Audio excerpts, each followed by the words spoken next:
So this women just they do nonsense. Now bandits now them done they make their friends. We love terrorists.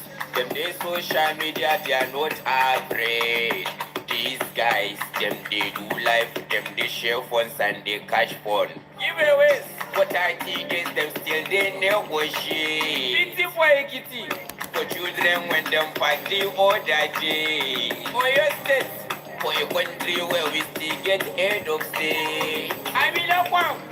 Elected bandits they disturb every state. See, I be the tell on as the government's wicked.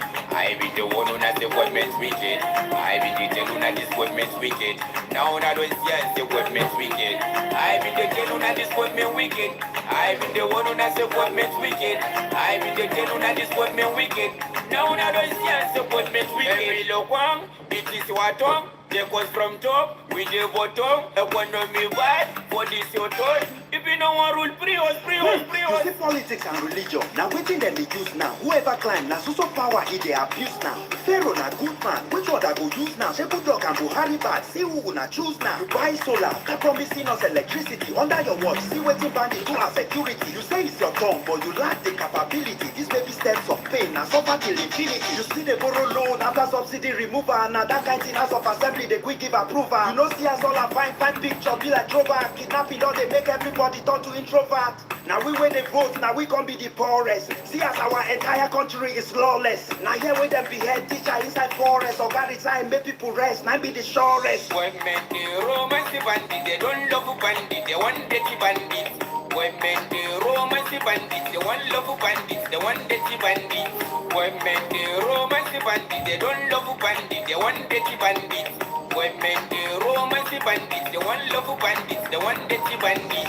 Every local, it is what up, they cause from top, we the bottom, economy bad, for this your turn. If you don't want rule, free us.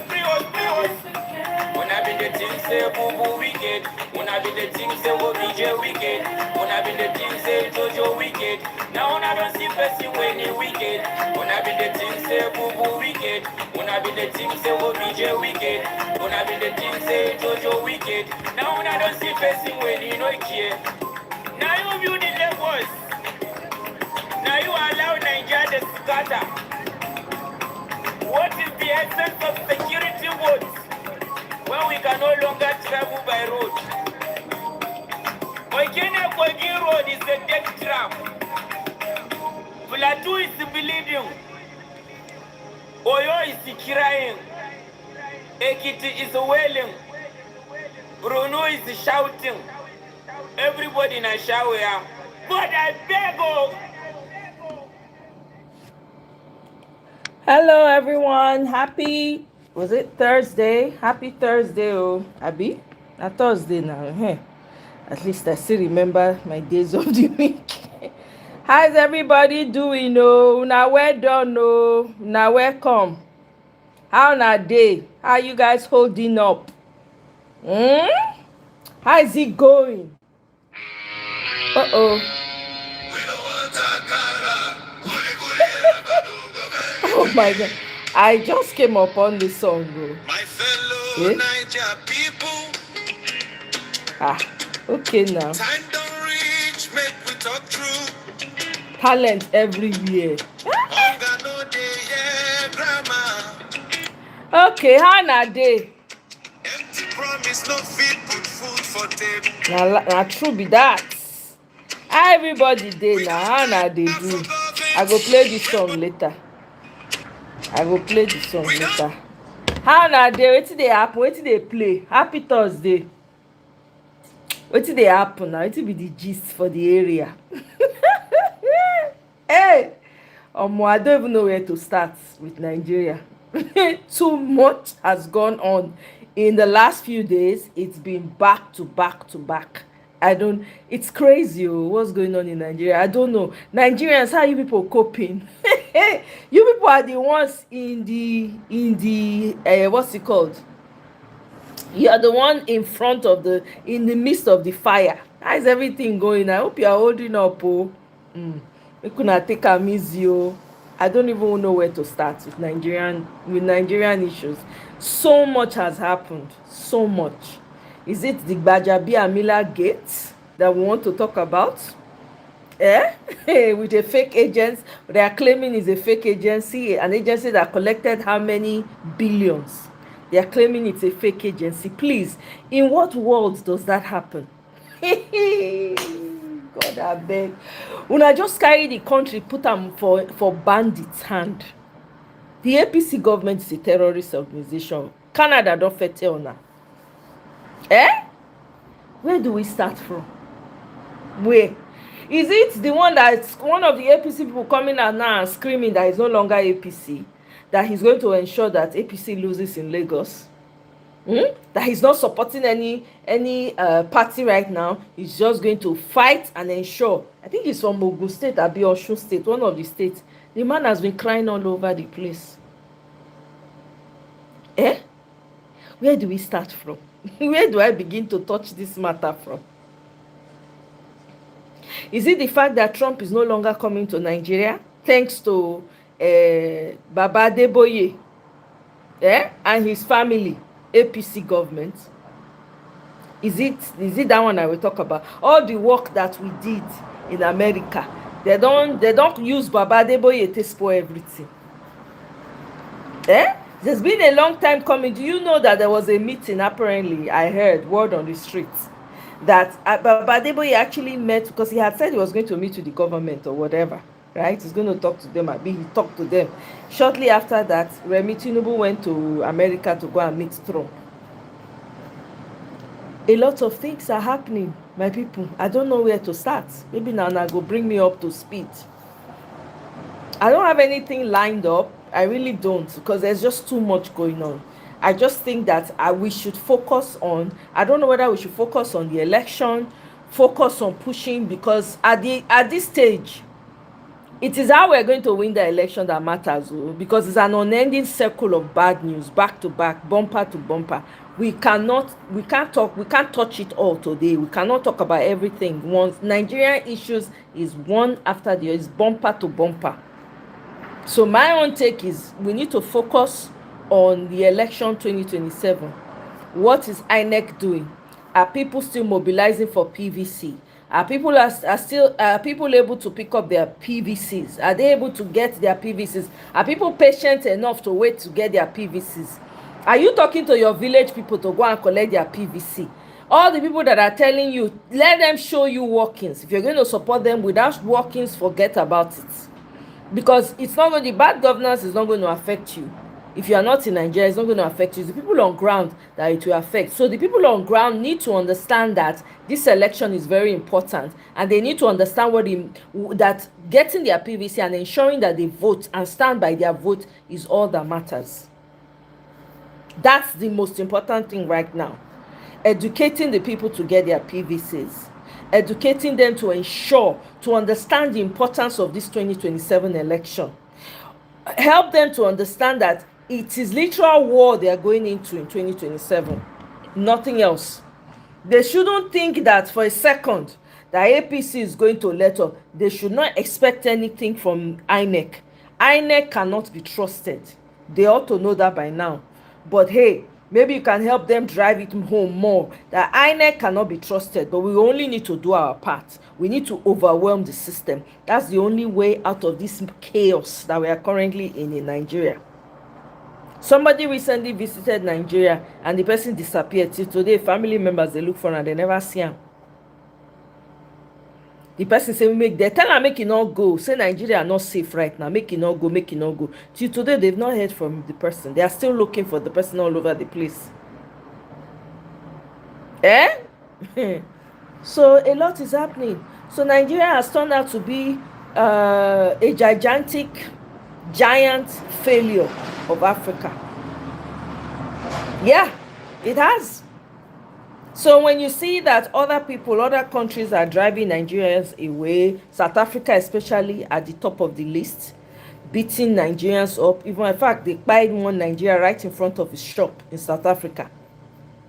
And they are mobilizing and protesting. I think there was a protest yesterday or so, 2 days ago, South Africans protesting and demanding that foreigners should leave their country.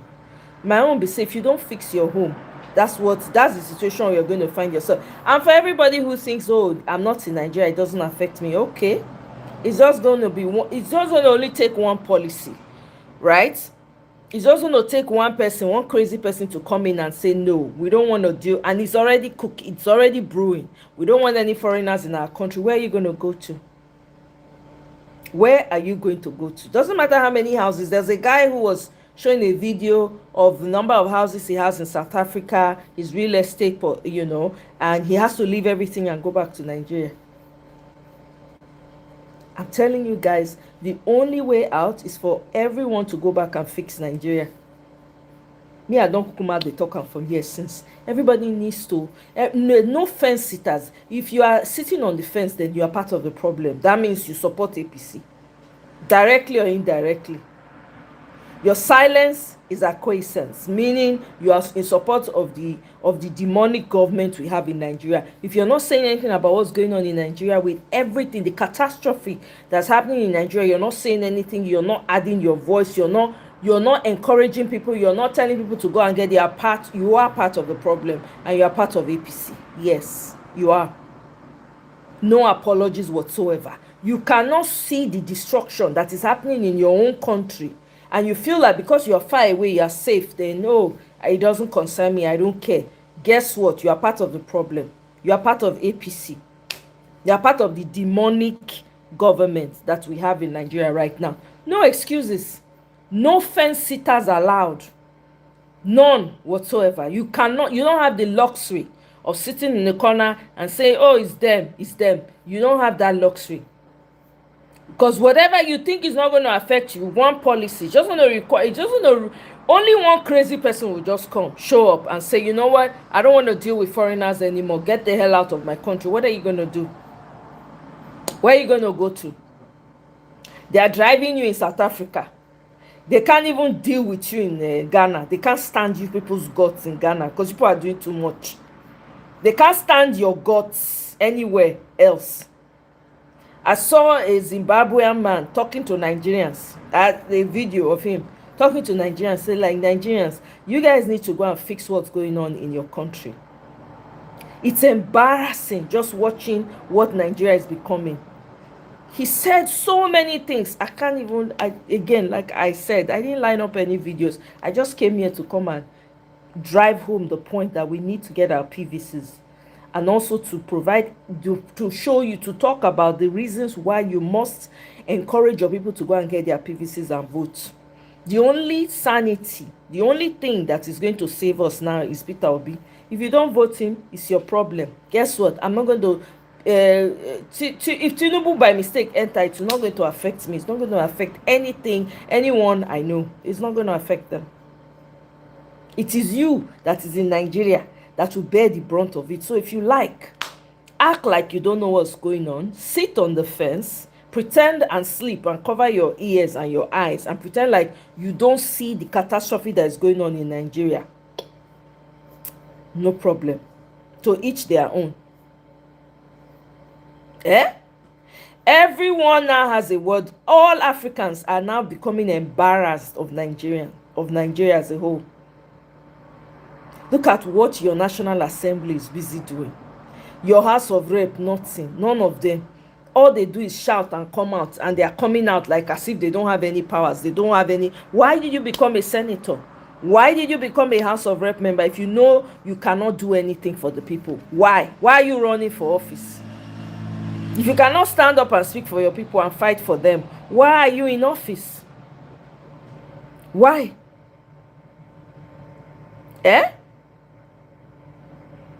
Meanwhile, the people of the forest, the Boko people, they have already put out a threat that they are coming for your governors, your politicians now. That's their new target. They've done a lot to the regular people. It's now the politicians that they are gunning for.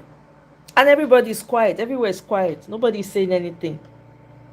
Now they are all coming out slowly and saying, oh, they don't know what to do, whatever. One of them in the north arranged one marriage, big marriage for the so-called, oh God, orphan children.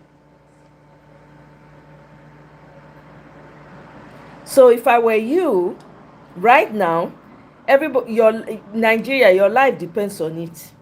Be prepared for next year, 2027. There's no way out of this. You cannot negotiate out of it. All of us that we did the little we can here to try and make sure that at least they put this Boko Haram by up and down, deal with the situation once and for all. You the same APC people, Redeemed Christian Church of God, aka APC family, they went to America and they've done the worst. So now Trump has withdrawn. The troops have left. I don't know. American troops have left Nigeria, thanks to Adeboye and his APC family. They've been moving things behind the scenes. So here we are. Trump has left. So now it's up to you, Nigerians, to get yourself out of this hole that has been dug for you. It's up to you. Nobody's coming to help you. Nobody. You see what happened now? The British people, they are congratulating Tinubu, congratulating all the fraudulent elections that have been held in Nigeria. They are quick to come out and congratulate Tinubu and congratulate the governors for the sham election, what they know they will not take in the England that they are in. Shebi Starmer, whatever his name is, he just resigned. They can't deal with it, but they are dumping it on you. And you now, mumu, they are using religion to divide you. They are using tribe to divide you. Instead of you to come together and say, lie, let's put our differences aside and deal with this elephant in the room once and for all. No, you are busy dividing yourselves even further. There are APC people that are dying on the hill, even if they come out, chop off all the heads of their family members. They no care. As long as their account is growing, they don't care. So I come here to tell you that the only thing that is available to you now is your PVC. That is the power you hold. And when you're going to vote in election next year, it is do or die. No that and no peace. Don't just go to the polling unit flabber, empty hand, just do like this, they go.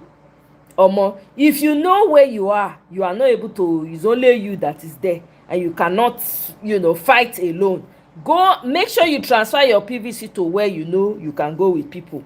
Don't go and vote on that day by yourself, because they're going to be ready. Word on the street is that this barber is spreading all his terrorists all around for election purposes. So now I know, so they don't say states figure their police now. Guess what? Your APC governors are going to arm that. They're going to arm them against you. What are you doing about it? What plans do you people have on ground? This one is not something that one person will say, oh, I'm going to. No, you better go in groups. All the people they are going to arm, they are your family members. Some of them are your neighbors. You ought to be marking them right now. Some of them teach in your schools, because they're going to use the professors that have spent years in school to rig your election. So how prepared are you? That's what you should be talking about right now. We're not going to come here. I can't come here and be talking about all the atrocities that's happening in the APC government. It's not worth it. It's not going to do anything for you. It's not going to make your life better. It's just going to make you, it will deflate you. We don't need anybody being deflated right now. We need people coming together to ensure that we kick these people out of office. That's what needs to happen. We need to come together and decide this is what we must do. If you want your country, if you want it bad, you're going to do what you need to do to get it. You will. You don't have a choice. But if you don't want it and you are ready for slavery 10.0, well, who am I? Hey, at least I don't do my part. That means that you guys are ready to go into another level of slavery that I don't understand, I've never seen in my life. because that's where it's going. Do you know how many Nigerians are in Libya right now that are in slavery? You don't want to know. Do you know how many Nigerians are all over the world in prisons? Nobody is speaking for them. Most of them, they don't even do anything. They just find themselves. Hey, Miss Oriaku, thank you very much. Oh, I welcome. Happy Thursday to you. Happy July 4th in advance. Thank you so much. I really appreciate. Thank you. How many people there? How many Nigerians there all over the world in prisons? Nobody they fight for them. Nobody, even some of them, they don't know whether they don't buy or whether they still there alive. They don't know. So it's up to you, Nigerians. You gotta come together and decide how you want to plan for the elections 2027. I'm going to repeat this as often times as I can. Do not go to the polling unit by yourself. Don't go alone. Go in groups. Go in groups. And when you're going, be ready. When I say be ready, I not use all my mouth to talk. Get ready so you don't have to get ready. YouTube is a very good use. You can use it for a lot of things. You can use it to get ready in so many ways. I don't need to talk too much. Because right now you are in the middle of the fire. Now the question is, how do you get out of it? The US has pulled out its troops. Your daddy Geo, you people's daddy Geo, all ye people that go to church, RCCG, their daddy Geo has done the number. Okay? The daddy Geo plus his APC family members, they have done it. So there are no American troops on ground in Nigeria anymore. They've been pulled out. That is your daddy Geo that has tea with God. Okay? So now you are, if anything happens, your daddy Geo is not going to be affected. Need I remind you? There's a private jet waiting. If anything happens, they will get on that private jet and get out and leave you all to rot inside of it. So if you like, keep going to their churches and keep clapping for them and keep doing the festivities that you are doing. These people don't give a damn. If they did, that man will not go to the so-called, to go to America and downplay the atrocities that are happening in Nigeria. He will not do that. But you guys enable them. You enable him. I don't blame the man. You enable him. You gave him the power to do it. And he has done it.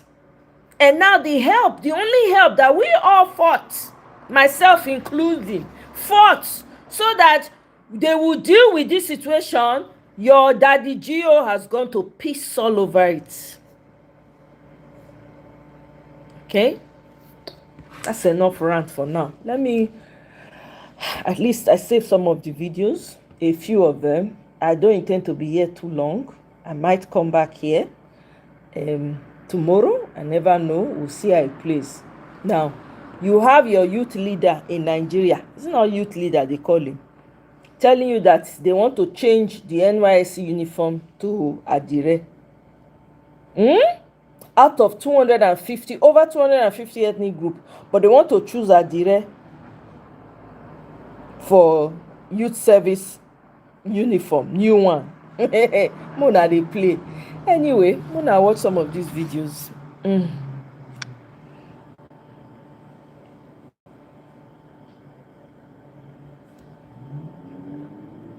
It is time for us to bring back the value chain of creating jobs for the young people.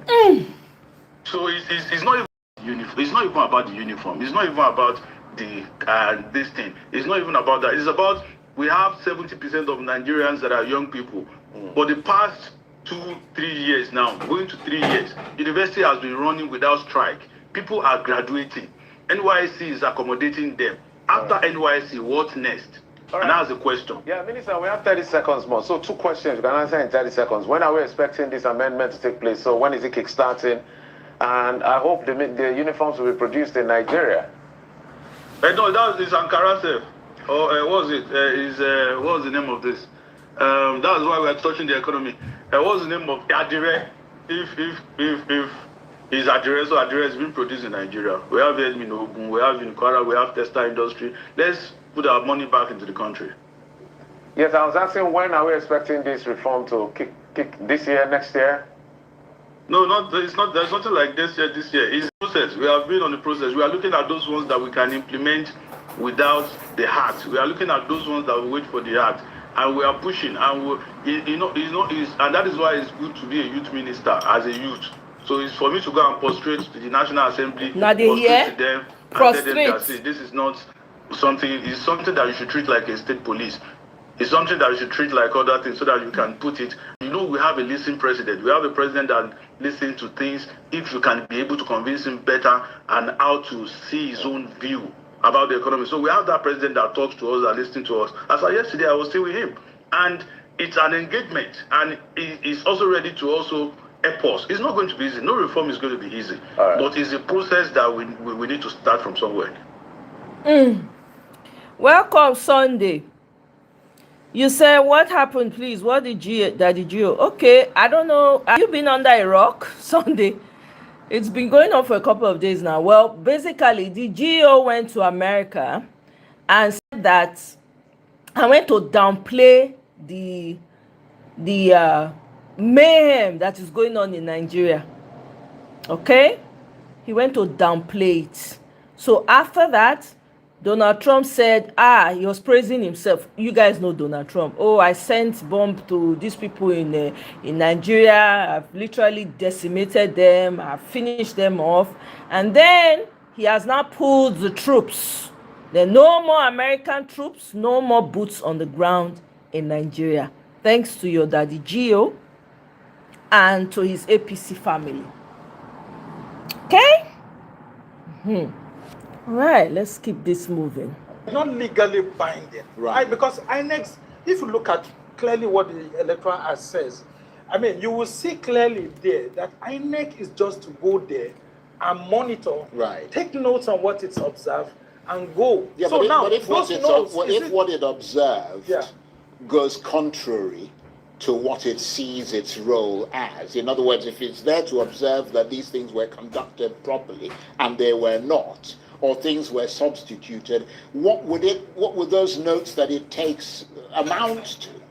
All they have to await is for the candidate that has been deprived. That's the person who, in quotes, claimed he won, and maybe INEC saw it, is for him or her to approach the court. And then what the court will now do is to subpoena INEC and say, okay, look, this person has brought a complaint to me as a judge that he won the election, she won the election, but the party decided through its appeals committee or through the leadership of the party or through a presidential influence to bring somebody else. This is the evidence that he or she has. The party agent, the agent that he has submitted this and all of that. He was announced and all of that. His agent signed and all of that.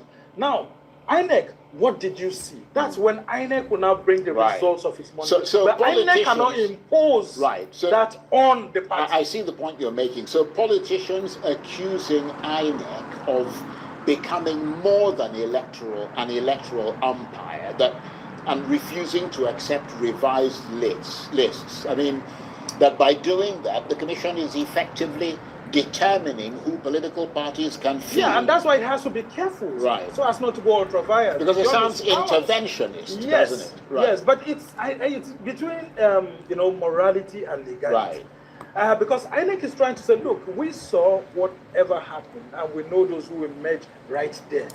But then the party has been given the powers by the Supreme Court as being the sole custodian of the candidacy of the party. So of the party, so it's the only one that nominates its candidate.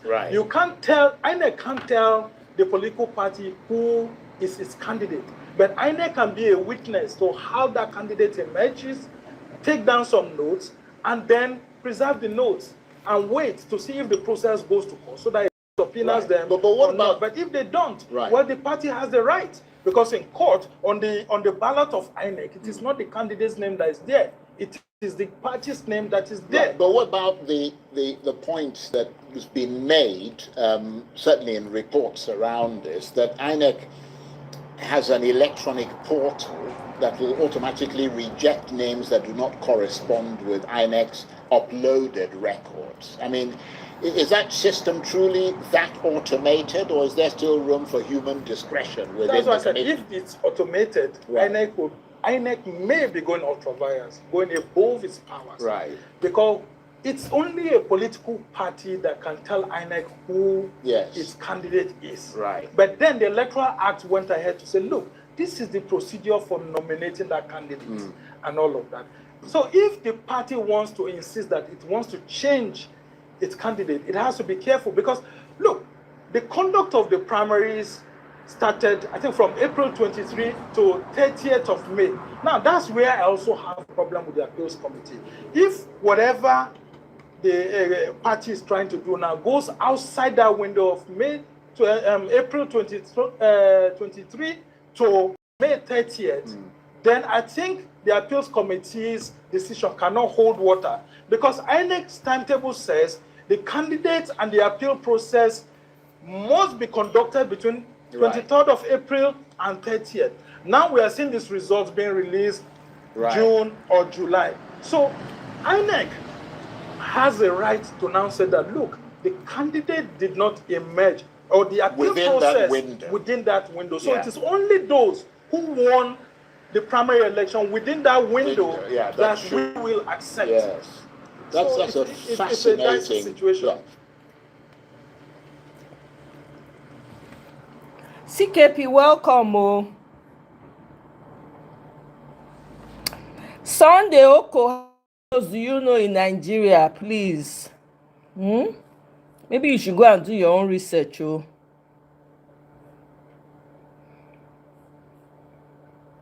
Peter didn't win the presidency for the simple reason that nobody saw it coming in 2023.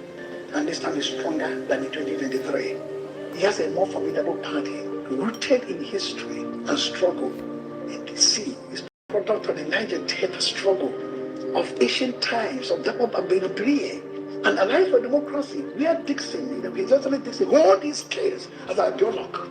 So if you have a party of that and you growing the party leaps and bounds, and you have PDP now getting a lot more support from the elite. 2023, I wasn't with him. And I was any of the Igbo political elite. Now I can bet you, man, there's a few presidents in Igbo land. The time company to name the presidents. And for you to know the presidents, you go to the Second World War and found the general that betrayed their people. We find them in all the states in the southeast. One of these presidents, the rest of the Igbo political elite, I've mentioned Primodo, I've mentioned Achikudem, I've mentioned Sameku, I've mentioned, Yamokuchu, I've mentioned many of them. Even though in a different party, like a Kobandu, like a Baripe and so on, they're all. So that's a surprising thing. That is not only will be, we sweep 95% of every state in the southeast. Mark today. Whatever they like to do on ground, the presidency will take the purpose of the states in the southeast. He will beat the presidency in the south-south. He will devastate it in Abuja here, and then, of course, do very well in the north-central. The Bombaso movement and the support coming in from the blended opposition force, he will be the next president. Peter Obi has lost some key allies, Kenneth Okonkwo, Val Ozigbo, and a few others. Well, as I said, I don't talk about individuals specifically. When you talk about allies, talk about electoral allies, electoral support structure. Somebody come to gate and deliver 500,000 votes, 5 million votes, 2,000 votes here. I don't think he has lost that. When it comes to public speaking and engagement and strategic communication, if you have an agenda, for example, to speak for him and his party and his campaign, he doesn't need anybody else. I'm just saying, he needs a lot of people. There are a lot of people in the team. The point I'm making is that if people have mentioned how to do with strategic communication, with messaging and so on, the time has come for the country to realize that this moment is made for people like us, for P2P, for Sereke Dixon, for Pampasu, for NBC. That moment can be snatched away by the insufferable discontentment of a few individuals. That moment will be defined by the propulsive spirit, the urges of the Nigerian people, hankering for this kind of change. That change not on the type Buhari and Bola Tinubu brought, but a change of a new order, a change of production, not consumption, of fiscal responsibility, of prudence in managing and building a party in a grand form with ideological clarity and philosophical. One of Nigeria's leading Igbo elites, intellectuals, sound intellectuals, Nigerian. Is it fair because some have accused Peter Obi of sacrificing collective ego aspiration for personal benefits by saying he would only do 4 years.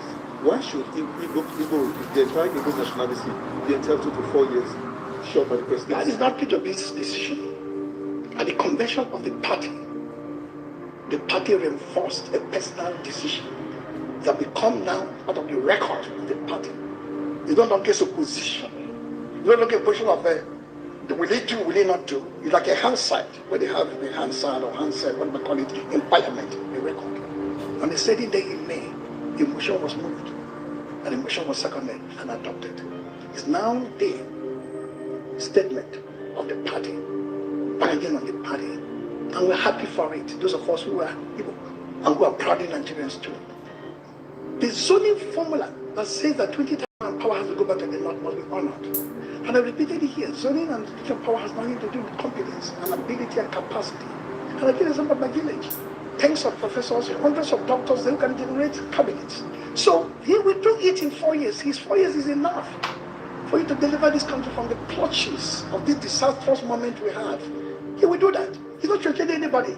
The time will come again in future, maybe after another 8 years or so, when he can join it back and we can then make another claim to say, okay, you've had a passenger 8 years from the southwest, Osibanjo 8 years from the southwest, and Bola Mejiru 4 years from the southwest. Combine that together, that's our own will forward 4 years. Can you give us this another 8 more years? They now turn for the South. As the South have had their own 5-6 years, with 2 or 3 years of VPC, we still have that claim. That future time, that claim can be made. But for now, for stability of the country, for understanding accessibility and sensitivities of the people across bound, to Dow Station, and to be a noble man that he and the party are. That 4 years will be honored and respected. Prof, I need to pick your brains on this, and I need you to give me, I know you're a very, forthright person, but give me a very direct and, honest response. What can be done where Nigeria is today? What can actually be achieved in 4 years? First and foremost, Bola Mejiru, our president, lost the plot, not because of grand policies and grand plans. He lost the elite. He lost the country. Obasanjo won decisively in 1999, and yet did a government of national unity and created in the party and brought everybody. When you have sense of inclusion, I can give you an example of conflict. There are 2 types of conflict: organic and inorganic, or constructed conflict, natural conflict. They mean organic conflict or mechanical conflict, not caused by the elite, but the problem. It doesn't concern me. When everybody think we have a stake in this government, when it's not just a European government, the government of Barack when any job that is called either jump or whatever they find they sign it, so they replace it. Minister of Finance will sign it, they will say it doesn't concern me. So policies are not even important when it comes to serving the nation. When Obi wins and then begins to put together an inclusive government of national unity, blending the government from the north, the southeast, and the west, they will see hope that we belong here. We have to sacrifice something. Our problems will begin to disappear even when we don't do much. Trust me on this. But you don't have to do much. With aggressive program and policies, and of course, as I told you, if you look at the speech on target, it's very programmatic. Deliberately so. It captured all the spheres, the domains of our national life.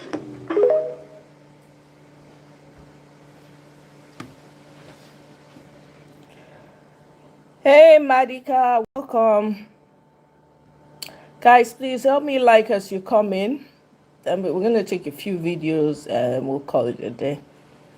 Okay? Present day and time to defend and alright, so there's no way you will come out in this present day and time to defend and support APC that you will not end up looking stupid.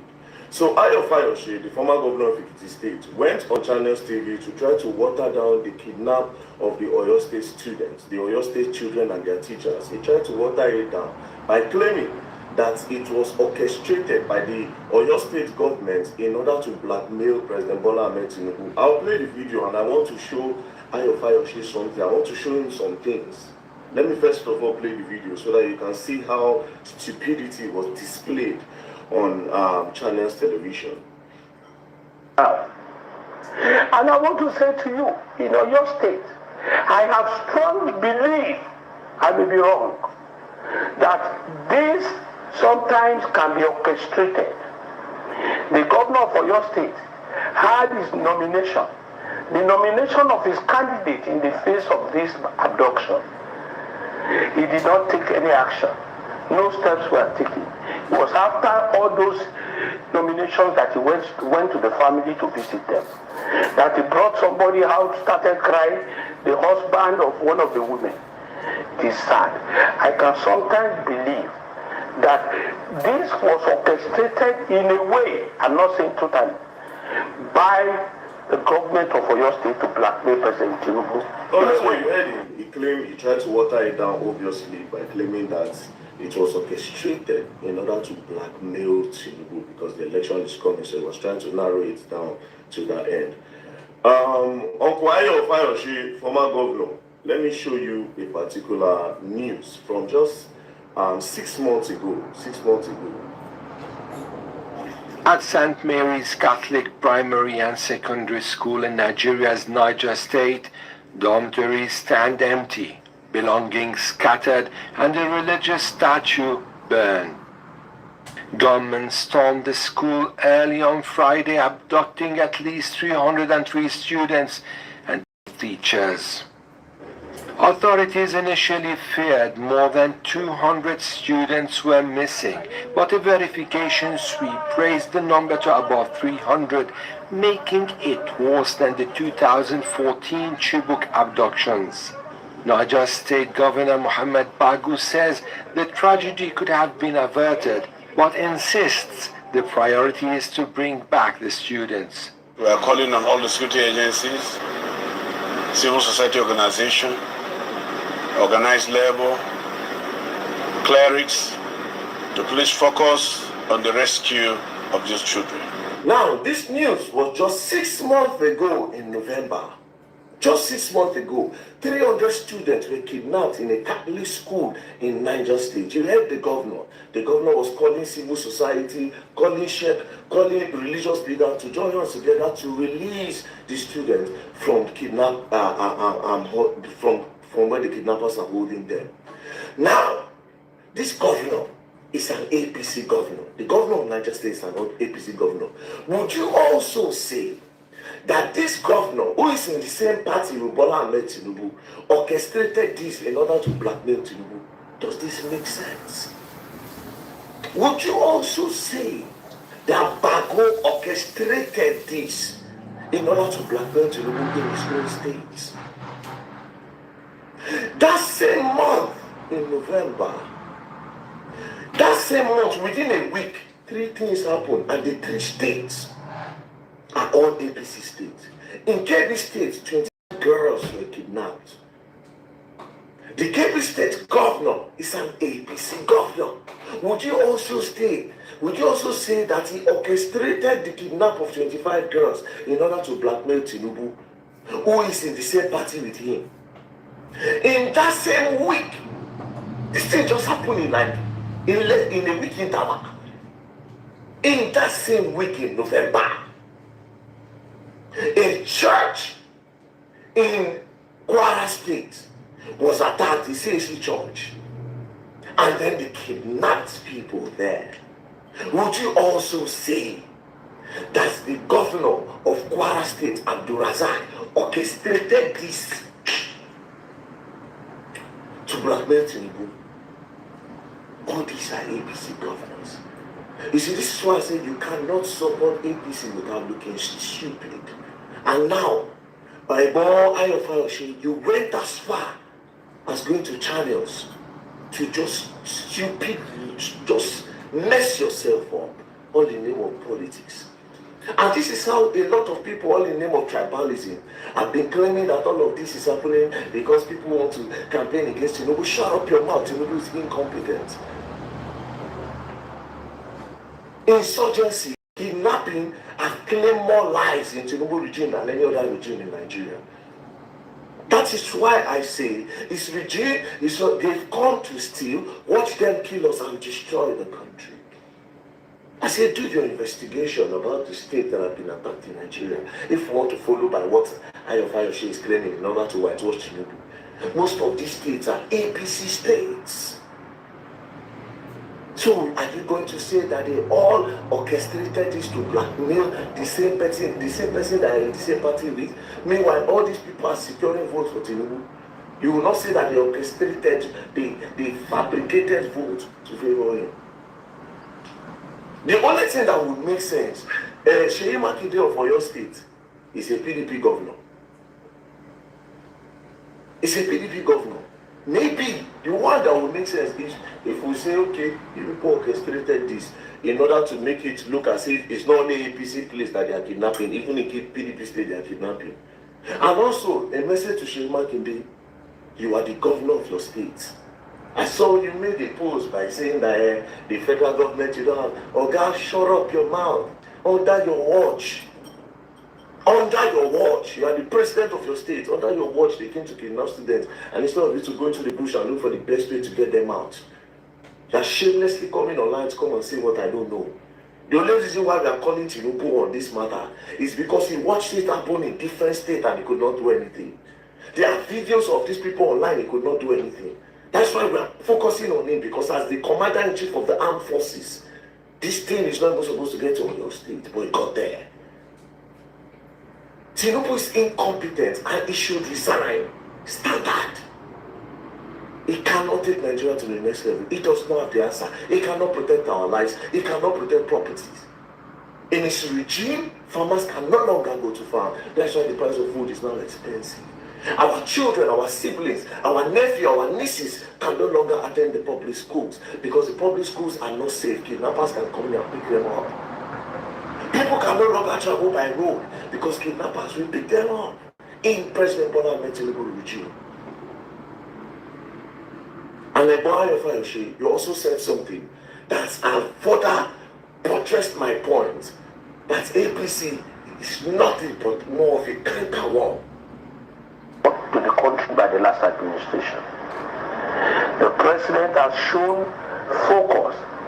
And I want to say to you, when Jonathan was to leave office, the same way he was blackmailed with insecurity, the same way they went to America, they made Obama to carry the placard of Chibok girls.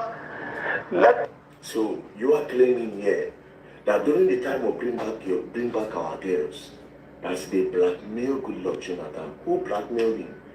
The same people in power, APC. You know, you are going further to expose them. Who went to go and see Obama? Buhari and some delegates that are APC. So everything was in blackmail. You people are finally agreed. At the end of the day, now still carry all the list. When I don't lose control because when I didn't go away, when I don't feel control them anymore, they don't come off on the hand. That's why every time when you people catch them, instead of you people to fire them, you people will take them to the rehabilitation camp because you people know fully well that these are your boys. These are your political mercenaries. You brought in these mercenaries. You empowered these mercenaries. You funded these mercenaries. You gave them the ammunition. You people did. It don't come up for now. Why did they pursue now? But I don't feel fight them because we are not sitting on our own. And when I go use them when I need to use them. So instead, you people try to protect their interests. Why they buy Nigerians? President Bola Ahmed Tinubu resign. You have nothing to offer. Nothing to offer. You cannot protect the lives of Nigerians. The best thing to do honorably is to resign. Peace and love, don't pray. When I go learn the hard way this 2027. I go learn. Kola, welcome. Greetings to you. Sunday Oko, you know the GO I'm referring to is Adeboye. I hope you know. Okay, he has gone to destroy the work that a good number of us put together to bring awareness about the terrorism and the unaliving of Nigerians. But your Adadi Adeboye, as you people call him, and his APC family, they have gone to destroy the work. Anyway, let's listen to the man with fake agency. He's on the run. Are you ready? The guy is on the run. The middle person that they used, that one, they've fired him. Let me see. Where's that information? Let me read that for you guys. I just want to point that out real quick and then we can take the video. Yeah, his name is the person that the middle person, okay? They said he got a presidential appointment before he died. They claim that he died in a hotel fire 5 days before the arrest of Adeyemi, the one that with the fake agency, claiming that he paid 500 million, 600 million, 500 or 600 million to Gbajabiamila. Okay, all right. So anyway, let's go back to this. Face the law. Definitely, sir. If I'm wrong, let the court of law do Tinubu's court. And if I'm right, that's the guy. let the court of law do that. Do the right thing. You have been described as a con artist. Yeah? Okay, go ahead. You have been described as a con artist, and that this is not the first time this is happening. That there was a time that you described yourself as a leader of a UN organization. Is this a habit for you? No, sir. You know what?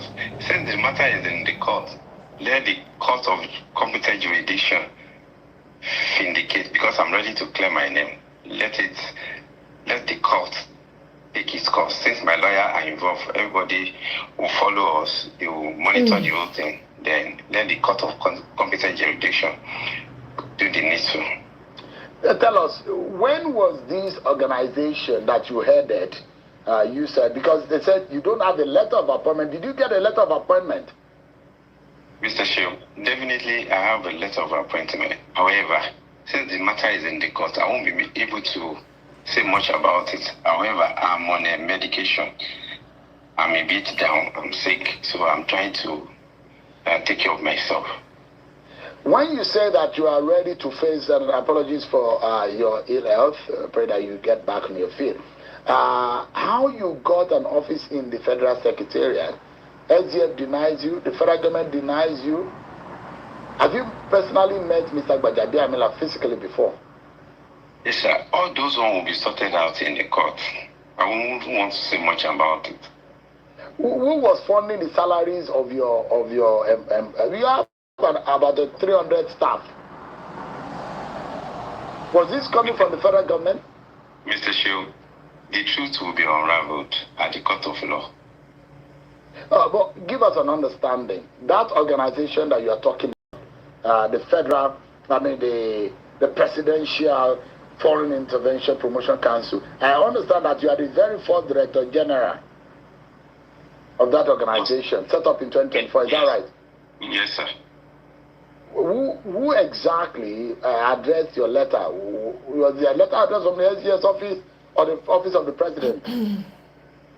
Mr. Shield, I don't want to talk much about it. Since the matter is in court, in fact, I'm restricted not to talk since the matter is in the court. So let's just get to the court. Okay. A lot of Nigerians are watching you tonight and wondering what exactly.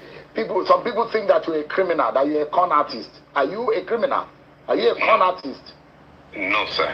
However, the court would do justice to that. All right, I'm going to read a quick timeline that I found here. This is from Eniton Bello, Twitter handle. The question he asked is, who pied Dolapo Babatunde Tanimola? So this person that was supposedly the middleman between this Adeyemi guy and the presidency and Gbajabiamila and co. The only man who could confirm how Adeyemi got a presidential appointment later died in a hotel fire 5 days before Adeyemi was arrested. Let me lay out the timeline exactly as the official documents show it. October 10, 2025, Adeyemi hosts foreign ambassadors at Wells Carlton Hotel, Asokoro. No Ministry of Foreign Affairs involvement, no government knowledge. October 15, Ministry of Foreign Affairs flags the meeting and writes to the NSA and Chief of Staff demanding clarification. October 17, Chief of Staff petitions the DSS and police to investigate forgers and impostors.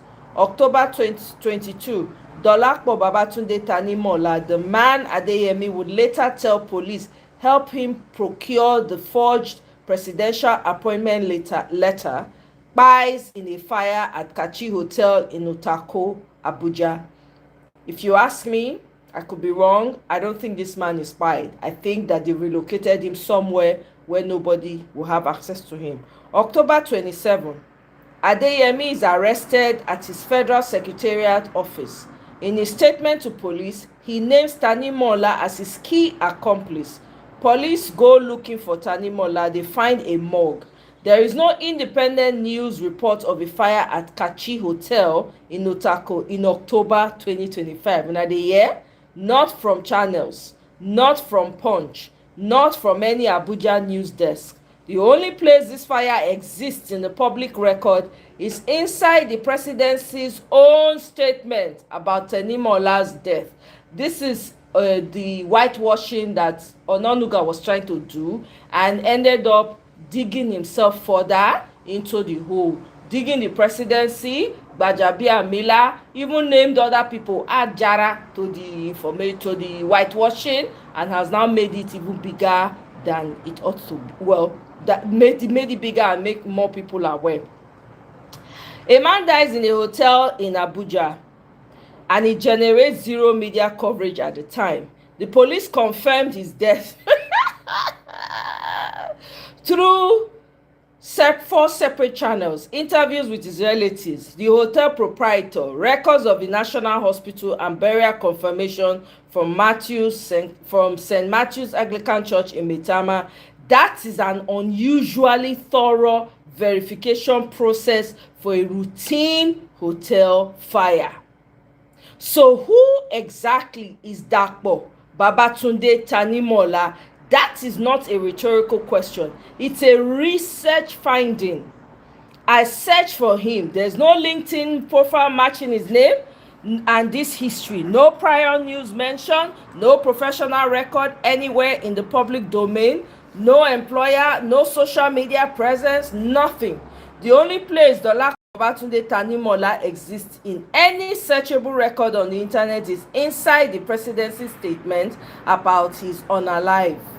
Think about what that means. A man who allegedly helped manufacture the founding document of an operation that ran for months, got a government office inside the Federal Secretariat, opened the Central Bank of Nigeria account, secured 314 civil service staff approvals, hosted foreign ambassadors, and appeared in a signed national budget with 1.3 billion allocated, has zero public footprint, not a single professional profile, not one prior article, nothing.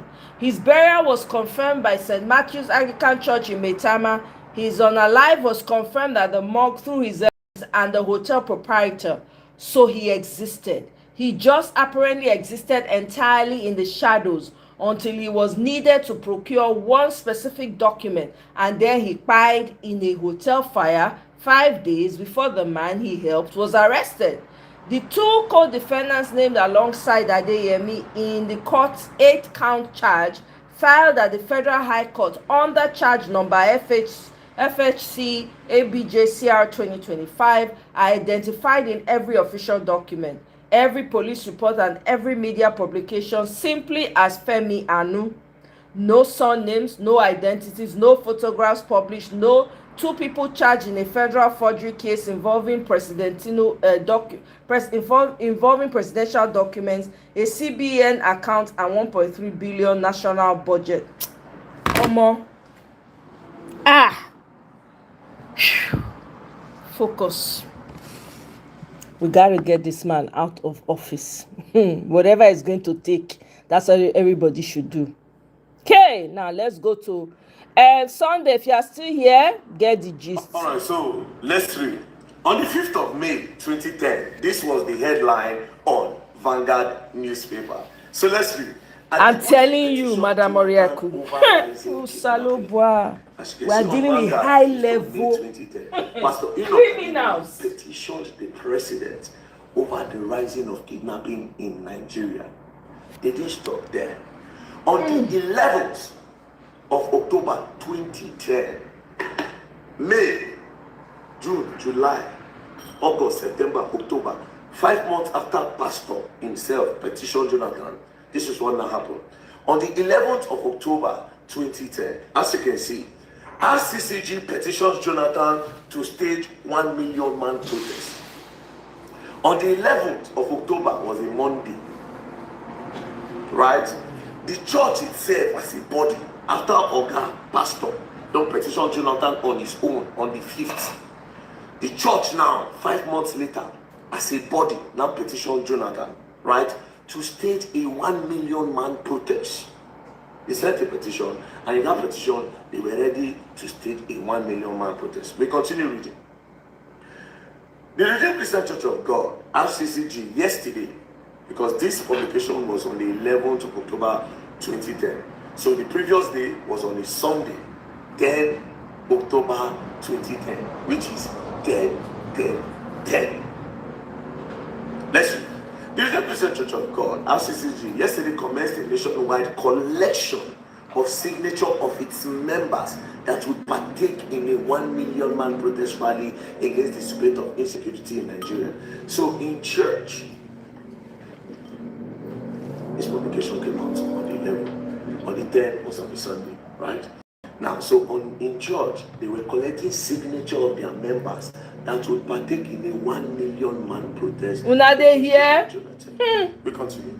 The General Overseer, Pastor Enoch Adeboye, who yesterday initiated the move, insisted that it was high time religious organizations raised awareness over the depreciating standard of security in the country. Adding, we cannot afford to celebrate clicking glasses and congratulating each other when a horrendous dissemination of the most vulnerable is picking up a pace and our stock of human capital heading for the abyss. So Adeboye said it was high time religious organizations raised awareness over the depreciating standard of security in the country. He didn't say Christian. Adeboye spat religious organizations, both Muslim and Christian. By this time, he understood that everybody was one. Exactly. That they serve one God. Against Jonathan. They were collecting signature. 1 million man protest. Redeemed Church. I see no Vanguard. I continue to read. General Overseer, Pastor Enoch Adeboye, according to the petition sent to President Goodluck Jonathan by the spiritual leader of RCCG, if you remember, he had sent a petition earlier on the 5th of May, before his church now sent another one, October. According to the petition sent to President Goodluck Jonathan by the spiritual leader of RCCG, Adeboye, which was equally attached to the registration form that was used yesterday to collect signature of members interested in the protest rally, we, your subjects and citizens of the nation, whose signature appear hereunder, greet you in the name of Jesus Christ of Nazareth and congratulate you and every Nigerian on this auspicious occasion of the Jubilee of our nation. As we mark our 50th anniversary as an independent nation, we are faced with the emergence of kidnapping as the latest Nigerian nightmare and one of the most serious threats to our common well-being. No one is safe. This was what Redeemed Christian Church of God and Adeboye said to Jonathan when Jonathan was president. They collected signatures of their members that were ready to follow them to stage a 1 million man protest. They petitioned Goodluck Jonathan over the rise of kidnapping in Nigeria in 2010. Fast forward to now. This is what our Baba is saying. US. He called a meeting of the big officers. What he told them, I don't know. And I don't need to know. Because he's commander-in-chief. And when the commander-in-chief is giving instruction to his subordinates, who are you to be there? And after all, and this is, I need to make this one clear, I don't support those who are accusing the president of not doing enough. When the commander-in-chief had given instructions to his subordinates, he has done his bit. You don't expect him to go and put on khaki. Yeah. Well, what I can say is this. Adeboye is a politician. All those in Jesus' name I pray. So they use Jesus Christ of Nazareth, take same petition. All those in Jesus' name and all those things, they all know what they are doing. They all know what they are doing. But this religion, these are take control people. So fast forward to today, Adeboye does not think that anybody needs to criticize Tinubu over what is going on in Nigeria. Meanwhile, the people where they don't buy for this Tinubu regime, they tripled people who buy for Jonathan regime. They tripled the people where they don't kidnap for Jonathan regime. They never do the one where they do for this Tinubu regime. They don't rush petitioner. They don't 31 million man protest. They don't light up and down. Now your brother come. You say if he give us that, if he give his subordinate direction, will he follow them to the bush? That is tribal bigotry. That's just what it is. But yeah, the church have been compromised. Religion has been compromised. No be today.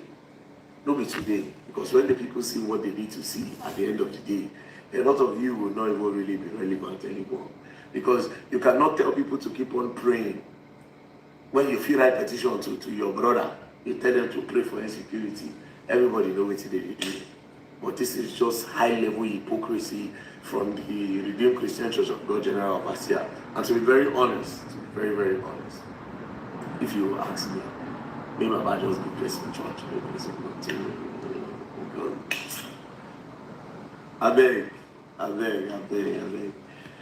Anyways, when I later come out Jonathan for power, you understand? When I later had one, now everybody seems to not want to be saying anything. After all, their children, none of them, they don't buy. You understand? And after all, Adeboye said, the kind of security where they go, they come out with Adeboye. Even Tinubu said, I'm not sure they get. Hey, hear this, man. I beg, bye-bye. Don't play. You don't hear him? I don't hear him too. Sunday, my brother, the terrorism is all over Nigeria now. So there's no particular place. There's no particular place where they say, I cannot sit here now and be jubilating. Oh, it's not here. It's already all over the place. You know, here the one they happen for Bini or a road, where they take kidnap a woman and her children, a big family. It's all over the place. I beg. Let's not do this. So we have an election to win. I'm not interested in, oh, it's here now, it's not here now. They are buying people all over the place. Have they lost lives? You can say that it's even worse. The focus now should be, it's even worse in the north. It's worse in north central. It's worse in the middle belt. So I beg. We need that. We have an election to win. I don't get time for that one right now. Now I want to win election. I just dey bring these videos just to bring people up to speed. That's all. Look, we know what we dey do. May we know what we dey do.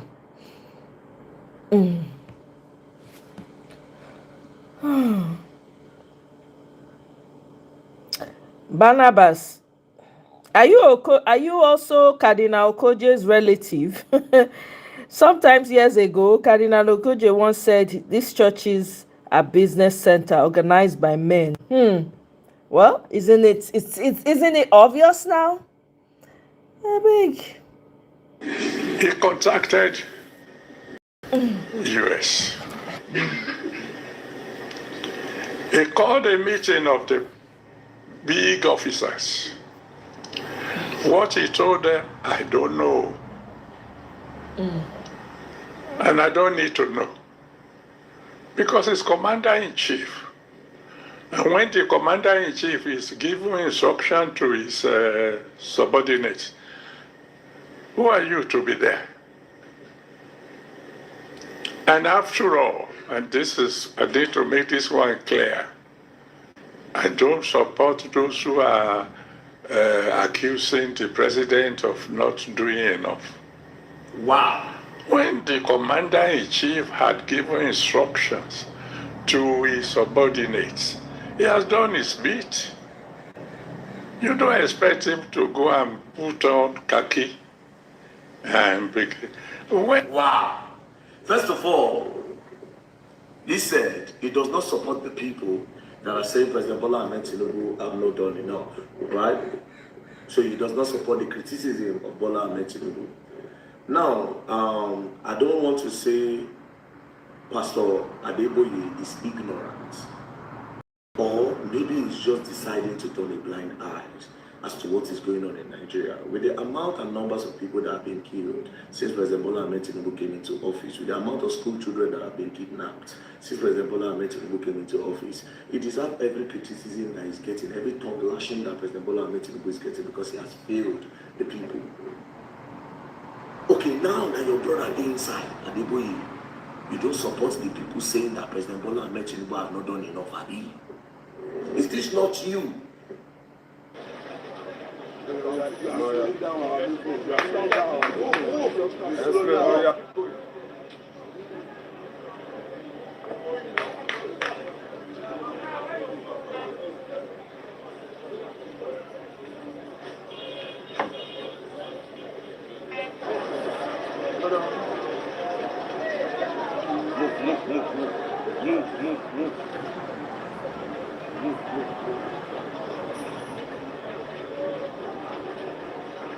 Is this not you protesting that they end killing in another person's government when your brother was not there? You see, this is just tribal bigotry. It is what it is. Now we went further to say something, that if the president give an instruction to his subordinates, is he also going to follow them to the bush? He has done his part now. Pastor Adeboye, you are a father. President Bola Ahmed Tinubu is the father of Nigeria. As the president of this country, he's the father of the whole Federal Republic of Nigeria. As a father in your home, let's use that to really understand what's being the number one man, the commander-in-chief of armed forces is. As a father in your home, your children, you give them instruction. You say, hey, you, wash the plate. You, wash my car. You, wash my clothes. And you clean the parlor. On Saturday, then you wake up and you want to go out and you see that the car is not washed. You see that the plate is not washed. You see that everything is not washed. What do you do, father? You understand that that person is not responsible enough to be given that role. It's either you correct them or you change the person that you give the role to. Then you say, hey, don't worry yourself, go and kneel down. And you go and wash the car. Then you get a capable hand.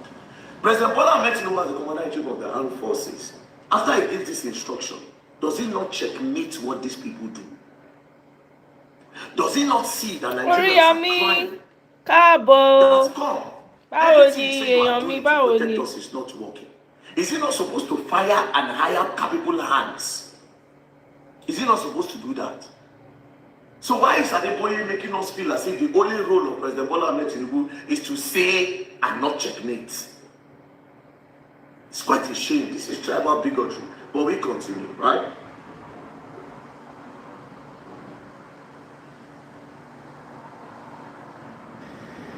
My friend Trump gives instruction to go and bomb anywhere. He doesn't leave White House. He has done his bit. I hereby command, bomb Iran. You see, when I watched this the first time, and then he spoke, he said, oh, when Donald Trump give them instruction, these people go out, Donald Trump does not leave. He stays in the house. Obviously, Donald Trump is not going to the field. What can Donald Trump do is old, just like Bola Ahmed Tinubu is old. But he sits down, there's a screen, and he watches it. That is a responsible person watches it. But that's by the way. Why does he have to use Iran, a Muslim country, as an example?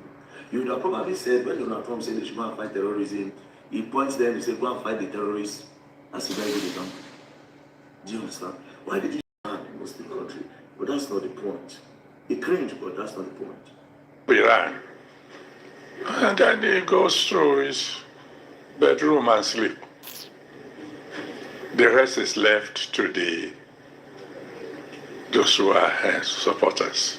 So what he told the military officers, I don't know. All I know is that on Christmas Day, a bomb landed. Maybe just to let us know. I mean what I'm saying. But then, of course, the Iran war came in. This is what cringed me about this whole video. A bomb landed on Christmas Day, then Adeboye went for that to laugh. Please, what is exciting about war? That Adeboye is laughing. Why are you laughing? What is exciting about war? What is exciting about bombing a particular people? You might have caught the innocent ones. What is exciting about war? And on Christmas Day, boom. What if the bomb came on Salah Day? Do you understand? They gave you a Christmas Day present, I guess. You're happy. You see, these are part of the people that fuel this narrative that there was a Christian genocide. Now them followed one. Using Iran as an example, oh, they bombed on a Christmas Day, you are happy, you are laughing. Now them. And this is why people like us use our platform to say, no, there's no Christian genocide anywhere. The Muslims are affected. The Christians are affected. The pagans are affected. The traditionalists are affected. These people don't look at who they are going to unalive. They don't ask you who they are going to. They just go and do. In this country, churches have been bombed. Mosques have been bombed. Not one, not two. Pastors have been unalive. Sheikh and imams have been unalive. Clerics. We have a problem, an insecurity problem. The least I expected that they're going to do is to put pressure on the federal government that this insecurity is too much. Put a stop to it, put pressure on them. Not all these ones, going up and down, trying to defend Bola Ahmed Tinubu government that have obviously failed. You see, this particular period is a very sensitive period, especially in politics. That is why I will talk my mind. President Bola Ahmed Tinubu government failed on insecurity 100%. I don't care about the economy right now. Because who might enjoy economy when they bomb them, when kidnappers they kidnap them, when Boko Haram they shoot them, when bandits they shoot them, when normal kidnappers everybody they shoot at them. They cannot even understand what is economy. People are trying to be saved. People are trying to stay safe. They won't cover themselves. It's just quite unfortunate. And this is what Adeboye is taking on. It's well, I will not blame him. Because when it comes to age, as you grow older, you decline. It's the circle of life. When they give birth to you, you cannot speak, you don't have teeth. As you grow older, at some point your teeth are going to fall off. At some point you will now stop talking. Then at some point, then you go back naked. But all I see here is trying to be control, not so much. President Bola Ahmed Tinubu, we are going to urge you that you have to protect the lives of Nigerians. We will criticize you. It is our right to speak up. This is democracy. If you are not working, we speak. It's not a taboo, it's not a crime. You have failed the Federal Republic of Nigeria. I would say for a fact that your regime is the worst when it comes to the security of this country. You people have used the lives of Nigerians to play politics. That's what it is and nothing. Thank you very much. Peace and love, don't play. When I go learn and I go learn the agree, we will continue to talk, oh, cry, make cry. And Adeboye, please don't speak anymore. You are not speaking on behalf of reasonable Nigerians. Sorry to say. I'm not sorry to say. Peace and love, don't play. As you go, man, we'll learn the hard way. Don't play.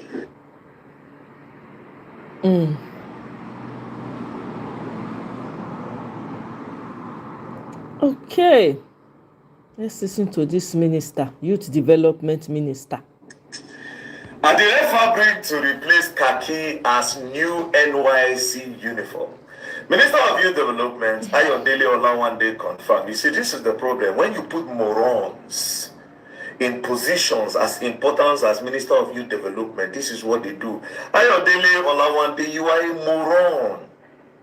Since when they don't make you minister, I've not seen any tangible thing that you have done in respect to youth development in Nigeria. But yeah, this is why you cannot think of anything better, because you make moronic decision. You are a typical mumu, and you should. I don't want to talk much. Oh yeah, let's go into the matter, right? What is adire that they want to use to replace khaki? Adire is a cloth or a let's say a fabric that is associated with the Yoruba culture, with the Yorubas. That's what adire is. Now, what is NYC? The National Youth Service Corps. National Youth Service Corps. Because not only Yorubas that we have in Nigeria, right? Yoruba is one of the largest ethnic groups. We have over 250 ethnic groups in Nigeria. Yoruba is one of the largest. We are the three largest are Hausa, Igbo, and Yorubas, right? We have Ijo, Kanuri, we have Tiv, we have Ibibio, we have Edo, we have Nupe, we have Bagi, we have Jaku, you know? All of these people makes up a nation. Then you wake up one morning and then you say, everybody should start using adire and you will replace it with khaki. Does that even make sense? So does that even make sense to you? So let's just say na Hausa, Igbo, Yoruba, na even day. This other ethnic group no day. So you mean an Igbo man now will be okay wearing an imposed adire as khaki? Do you think that will be okay? Do you think an Hausa man? I mean, those people, they don't get tradition. Because just the way there's adire, there's equity. I know some people, like Isiagu, I know, there's equity. Now, equity might be the main traditional fabric for the Igbo. There's equity. Then there's Babariga for the Hausas. Then you woke up one morning as National Youth Development President, I be chairman, where you be. This is the decision that you are a moron. You are a moron. You are a mumu. Olawande, you are a big moron. And anybody, because you see in Nigeria, this is the problem. This guy don't talk this thing. Like play, they good one. You could see say Igbo go dey wear the clothes. Like play. You Hausa go dey wear them. All of us, every other ethnic group have their own traditional material. Everybody. That is why in school, then we get cultural day. Everybody go wear their own cultural clothes. Come. That time we go wear our own Edo clothes. We go. Igbos go wear equity, or they wear adire, or they wear Isiagu. Hausas go wear their own Babariga. Kanuri go wear. Bagi go wear. Ibibio go wear.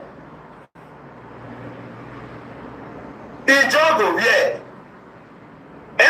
Different. We have 250. And all these 250, they have their own schools.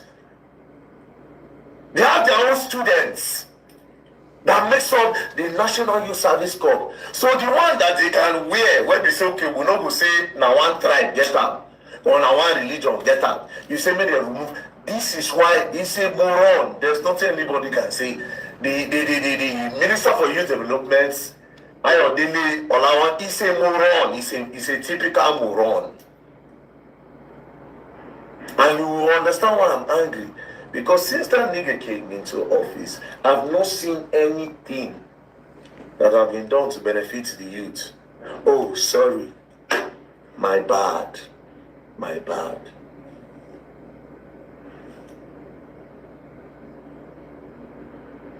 Fry Akara. Roasted corn here. Buy your quickly here. Oh, I've forgotten that's the development that they want for the youth, so they cannot think of any other thing. But anyways, to the Minister of Youth, or will I say to the moron in that position, this is not going to work. Do you understand? And I want to believe that I'm speaking on behalf of reasonable Nigerians that this is not going to work. This is not going to work. Have you spoken about the youth that have been affected by the insecurity of this country? Have you traveled around to see what the youth of this country are going through? Do you see how the northern youth, a lot of them are being affected? Do you see that there's no education in the north? That they are not giving them proper schools in the north? Can you not see that a lot of youth in Nigeria have been affected? Can you not see that youth can no longer go to farm in the north? Can you not see that youth can no longer go to farm in Benue State, in the North Central? Can you not see that Kwara State, a lot of communities there people have run away from their community because of insecurity, and the youth are being affected. A lot of us are being driven into crime because of poverty, because we don't have options, because the government are not creating options for us. Can you not think towards this direction? The only thing way, if you God will punish you. God will punish you. God will punish you. God will punish you. Just wake up one morning. Who know? I've been at Baja, I even give you appointment. I've been at Baja, now Baja give you appointment, Abi. How many million? I say they give Baja 400 million. When they come to that one, they say they give Baja 400 million to set up an but this country,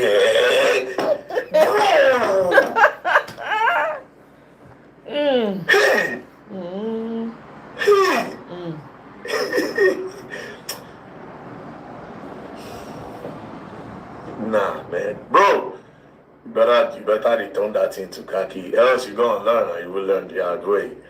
You know, we are all looking for small spark like this. People diverse our country, no carry your foolishness, can carry and can disturb us. We are focused on important things. 2027 election, please.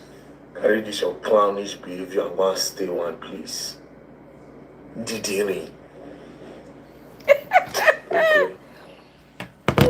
Hey.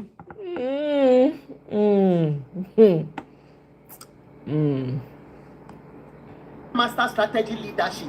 A private individual from nowhere fit wake up all of a sudden, open an agency under the presidency, get office allocation for federal secretariat, employ staff, get central bank account, engage and exchange memos with National Assembly leadership, get appropriation, engage with other heads of government agencies including EFCC chairman, get visit and engagement with diplomats from other parts of the world, and somehow remains unknown without trace by any of the institutions. In fact, presidency say you are an impostor, you are unknown.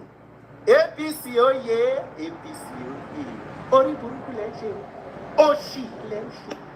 My country people, when they scandal of alleged bribery involving Chief of Staff to Tinubu Femi Gbajabiamila by one Prince Aderemi Adeniyi, where the man they allege say him pay bribe of about 400 million for them to make him DG of one agency, a presidential foreign intervention something, and that is supposed to balance about 200 million.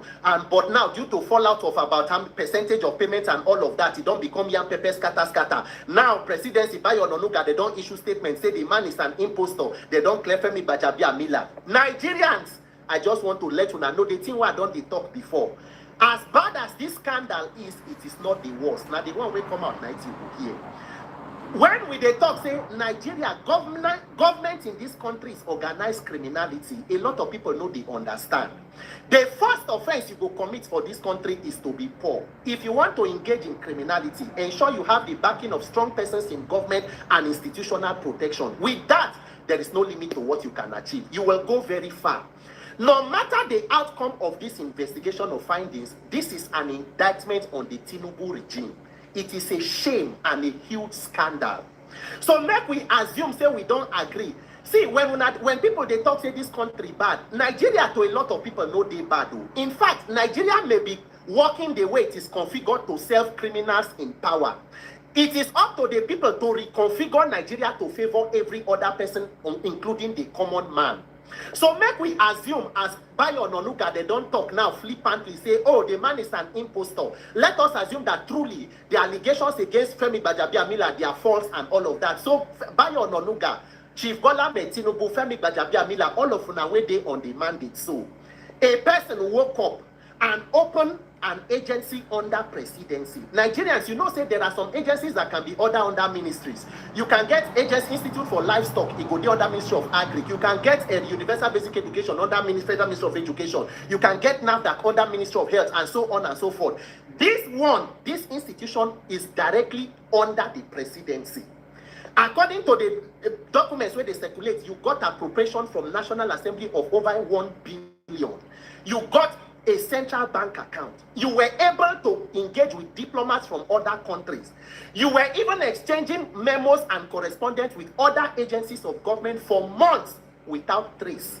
That is the entire institutions of government. So if the man is an impostor, have you been able to name the collaborators? Is it a total institutional failure or a problem of criminals within agencies working with them? So how did it get to this point without trace? Nigerians, a lot of people go, they tell me, say, Peter, you always talk about INEC reform and this and that. I just want to let you know that every problem for this country is created by the government, and as long as it benefits persons in government, it will not end. Until you get a means of holding government accountable, that will be through you voting your leaders. As it is today, this one where they talk now, share now because they don't come out soon.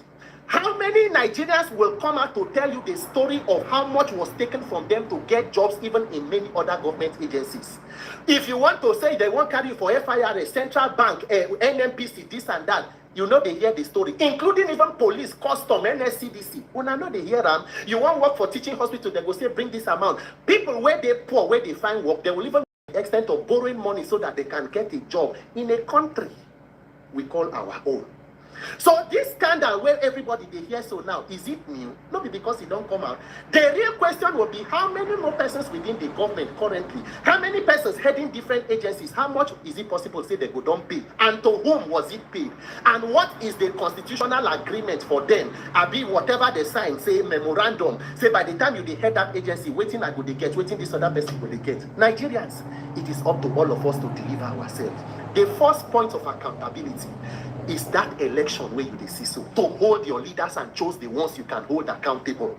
Every problem when you talk for Nigeria today, you don't talk and before. If you do nothing about government, you will talk about it in another 10 years. The persons who configured Nigeria to work like this as a sophisticated criminal enterprise, they will not let it work for the benefit of other people because it benefits them. Now you they shout say Nigeria no good. The question is the people where they benefit, it no good to them. When you get government that is transparent and accountable, una go see American wonder. The calisthenics of corruption. Olympic, the who is who in the corruption World Cup. Now Nigeria the best 11 day. Congratulations on having a private citizen open ministry under the presidency, and the presidency will make we believe say now just innocent individual. They are just making allegations. A round of applause for Oriburuku. My name is Peter for Nigeria. Nigerians 2027, shine your eye. Deliver yourself, because this criminality, this Oriburuku will continue for as long as you permit it. My name is Peter for Nigeria. Hey, I mean, say APC is an association of perpetual criminals. It's even not I heard that word and batified. Ebitife, Yoju, and Omoye.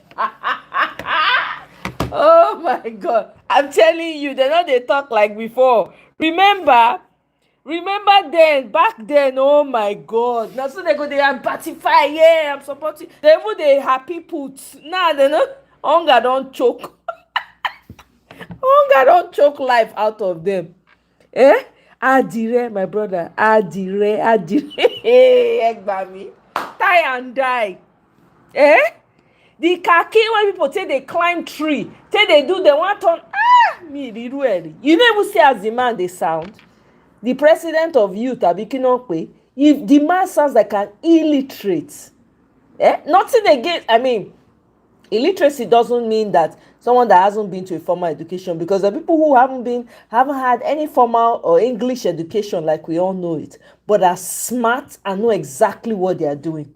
This one, oh Salobua, anybody when they support APC, Dundee United. The only thing they know how to do is criminality. That is it. Nothing else. Nothing else. There was a young lady, I was reading a story. There was a young lady that they caught. No, somebody did a video. Hey, it was the same Zimbabwean guy. Hopefully I come on the video because I saved that video. He said, what is happening in Nigeria that young people, all the people that are doing drugs in Zimbabwe, they're all Nigerians. That what is going on? What is the problem? What's going on? Like, he does not understand it. Young people, say young people, they are all into drugs. They market, they sell, all of them. I say, when you have a druggie as a president, what do you expect? He will make the citizens his foot soldiers. The ones who not agree, if he get access, he go buy them, or he go make sure say make life miserable for them. Then the rest, he turn them to runners.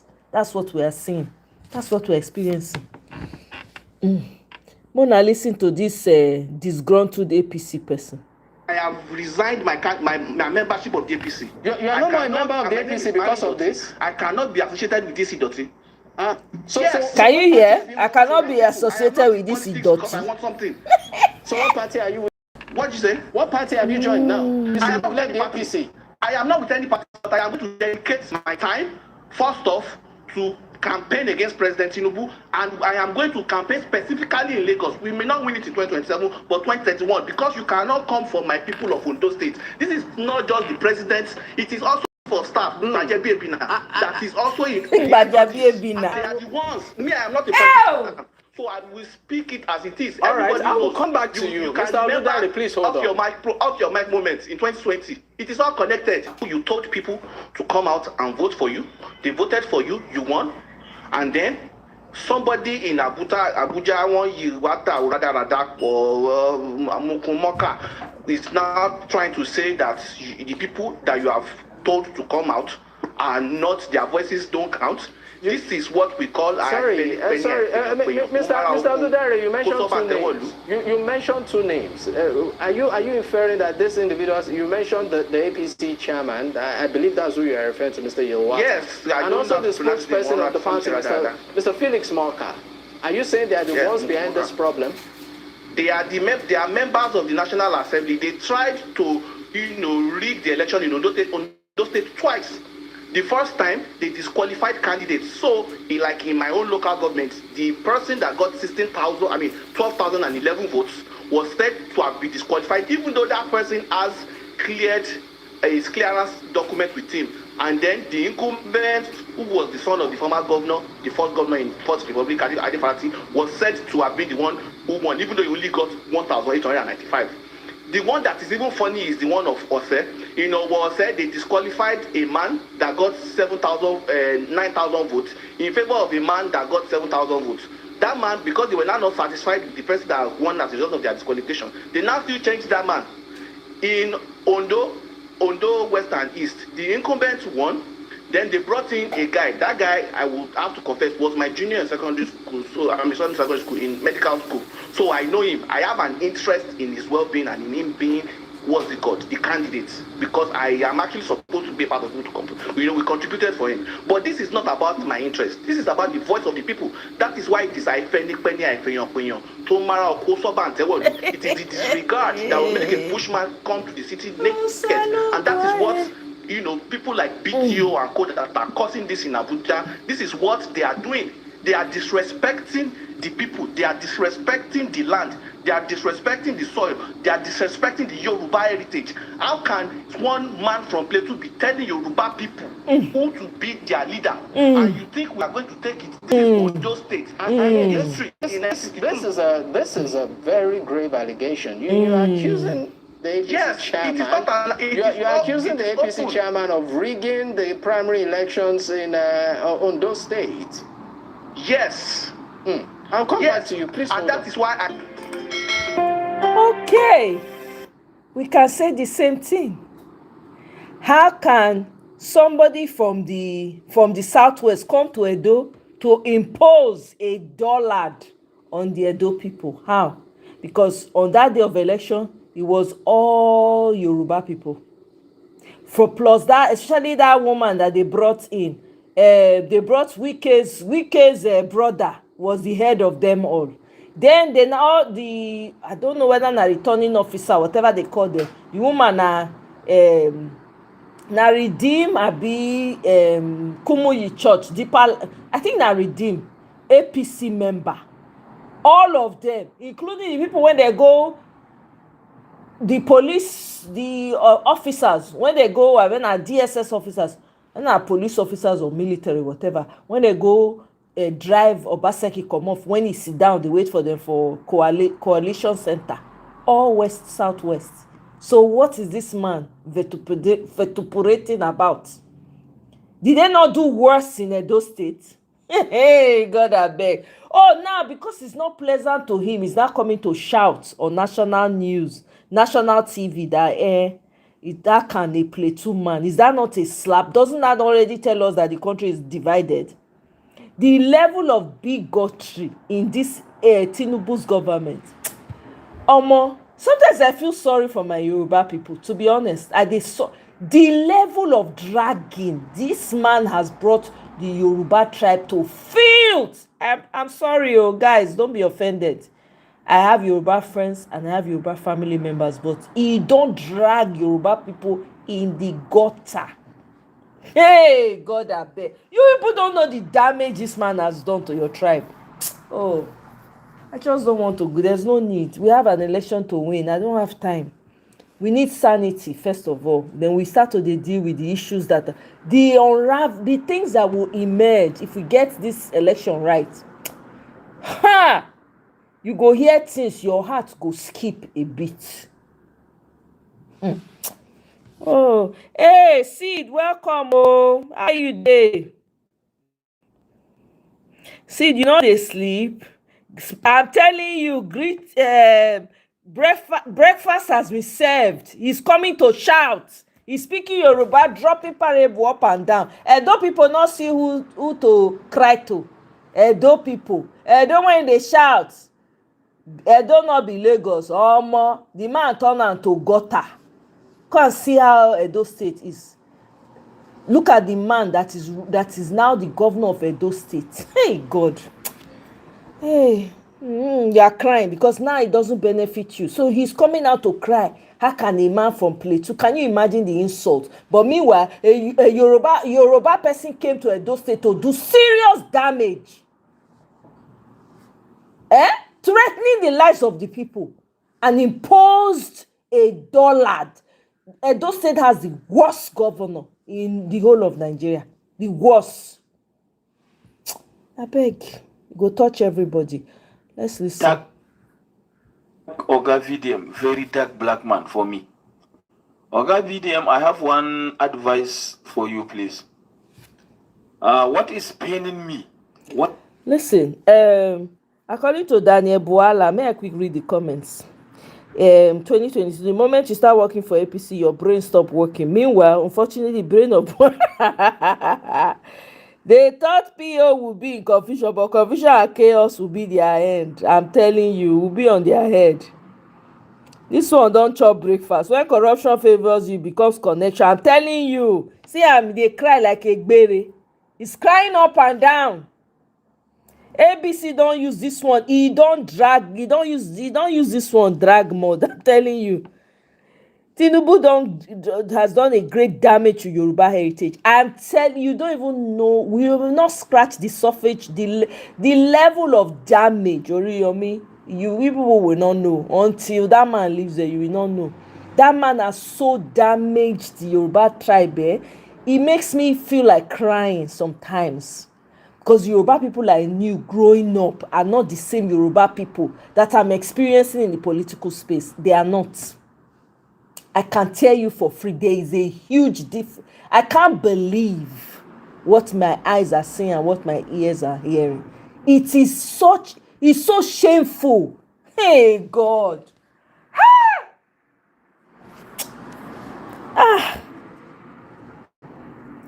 Sometimes they shame when they abuse us. My brother, I say even me, I dey shame me when not be Yoruba, I dey shame. Say I grew up for Yoruba for Ibadan, I dey shame. I go say this are not the same Yoruba people I grew up with. Oh, what's going on? I can't believe did they give everybody water to drink in Yoruba land after? I don't understand. It's shameful. It's very shameful. There's no other way to put it. It's so shameful. Sometimes I find myself in platforms. I'm like, oh my God. I go just come out. Because I'm the shame. I go dey feel shame, secondhand shame. The kind of embarrassment that Tinubu has brought on the Yoruba ethnic group. And you know what makes it worse? Their minions will be in the comment section. Anywhere you're talking, they will be there. They will be showing their foolishness even more. Let's listen to this video. What is paining me the most is whenever a northern influencer speaks maybe about something that used to happen in the north, come and see his comment section. Many of our southern brothers are insulting us. They will be insulting us, abusing, telling us bad comments. And as you said before, Nigeria will not work as we wish unless Arewa has waken up from their deep sleep. If Arewa did not wake up from their deep sleeps, then our problem will not be solved. Everybody knows that, and everybody agree with that. But what I wanted you to know is, the problem of our big influencers in Arewa is these politicians that you used to accuse. When they see we have those big influencers, what they did is they will call one big influencer, they will give him one office. They will call one big influencer, they can give him one appointment. They will go and look for another influencer, they will give him some money. Before you know, many of our big influencers in the north are working for these politicians. That's why the problem is. But what I wanted you to do is make some research, make some observation. We have many influencers which are not that top influencers, and they are speaking out for the north. They are speaking out for their people. Make some observation, pick some of them, make a schedule, make a collaboration, make some schedules on what you guys will be speaking on. I swear to God, you can see what will change. Our people are very ready for this change. But you have to make some collaboration. Both you Southerners and we Northerners. If you make some collaboration, we can be speaking to each other. You guys will know more of what we are going through. And we guys will know more of your courage. We will know more of your encouragement. Before you know it, the southern youths and the northern youths, the southern influencers and some northern influencers will be doing one thing. They will put this country ahead. Before you know it, we can have a change that we are dreaming of. This is an advice, please. If you VDM will look into my advice, maybe he can pick some of influencers. We have one guy in Bauchi, Yerima Page. That guy is very much trying. We have like Mujahid Mohammed in Kano State. These guys are doing very well. They are doing very well on what is happening in the north. Please, you guys will make some consultation and make some of your investigations. Look for their pages. Look for what they are doing. Call them. We have one guy, CB on top in Kano. Look for them. Encourage them. Collaborate with them. Before you know, I swear to God, this country will work again. Please, VDM should look into this thing. Maybe some of your guys will tag me to him. We will tag VDM, please, on this post. Maybe he can see it, and maybe he can contact some of our influencers in the north and start looking for how to come about this country, inshallah. Assalamu alaikum. This makes a lot of sense. I'm very happy that this northern influencer has come out, and I'm happy that he's reaching out to VDM, because the points he put across is very important as well. If they can reach out to the influencers in the north that are doing the real work, that are speaking truth to power, that are trying to educate their people, let's give them, the publicity they deserve and they need. Me, I'm happy to, if any northern influencer is doing the work of sensitizing their people and speaking truth to them, I go come here. I know they hear Hausa, but we go learn them together. I go show them, because we need everybody. We need everybody to win. We need the numbers. We need a critical mass. I go help the small men. I do. I go do one for them. It makes a whole lot of sense, Oriyomi. And I'm very happy he reached out to VDM. I'm hoping that VDM is able to find one or two. He even made suggestions to VDM in the video. I should reach out the names of the influencers he can reach out to. I am here for it. He should reach out to them, hopefully get them. If I see any of their videos, I see that, VDM has now found, I go they post and I go they bring and come. Go learn the Hausa together. We need the country. We need to fight for it with everything that we have. The most important thing is that he made his point so matured. Exactly. We need influencers like him. Voice. We need him. We'll project them. Line by line, the budget office included his budget line by line in the national budget, presented it to the federal government for fake approval. It was approved at the federal level, and it was taken to the House of Representatives and the House of the Senate.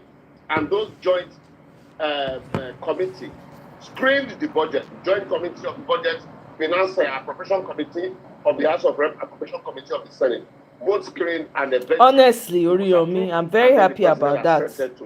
And then you want me to believe that that agency is fictitious and is operating without approval. And yet, when that letter, the first letter was written by the office of the SGF in October 2025, police were not deployed immediately. The first arrest, they arrested him, it was 7 days. And then they left him, he went back to the same office. They subsequently arrested him for 11 days and he went back to the same office. And then now you want me to believe that certainly the man is impersonating. I believe his story that said what had played out here, like we hear, happens in government. Even the book about President Buhari also reveals some of such on the handling. That the appropriation, the take-off grant for the office was properly not shared.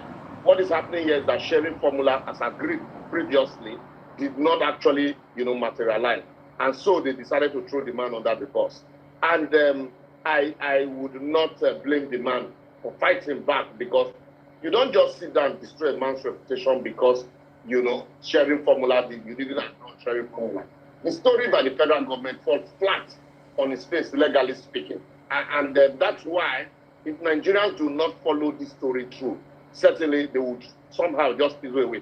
And another thing I must say here, the chief of staff to the president must also step aside so that a thorough investigation can be conducted into this allegation, because there are devices, there are telephones. Let the telephones of all of those involved be scrutinized forensically so that we'll be able to get to the root of this matter. You can't sit there in the office. The chief of staff to the president is seated in his office and the man had mentioned his name, and then you still expect him to act as a judge in his own matter. Certainly the man won't get justice. All right. Liberals, beyond the prosecution, I mean, we've seen the police, charge him to court. That hearing is coming up on the 27th of July. Specifically, what do you expect? Because, I mean, he seems to be somebody that is very bold, and he looks like he's going to defend himself in court. You see, Femi Falana is somebody I know and I respect. I do not think that Femi Falana will be taken on this matter if he had not conducted preliminary investigation and carried on the matter. As a space-saving measure, that is why the police is hurriedly charging. What is the police charging for? Have they conducted preliminary investigation? How many people have they talked with? Nigerians are asking questions. How did this man get office at the federal secretariat?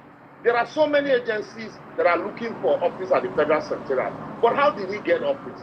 Also, how did the man open account in the CBN if the man was operating from his house and he was operating private bank accounts, then you can truly say that in real sense, they probably forged documents. But in this case, the man is operating from the federal government agency. He's also operating from federal government bank, the central bank. Right. So for us to get to the root, I will repeat again, there's need for Femi Gbadabiamila to step aside.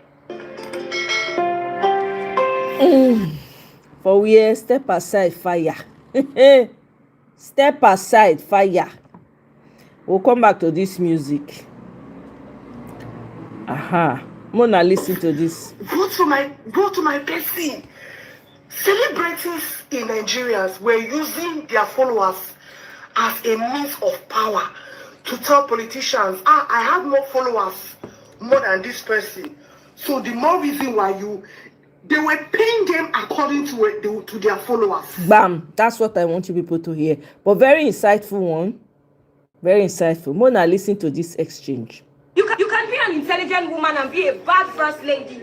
Because you're good at business or because you're good at investing does not make you sensitive enough to deal with the country. If we created a working system, certain things don't even need to be talked about. Some people agree that she was mistaken. Okay.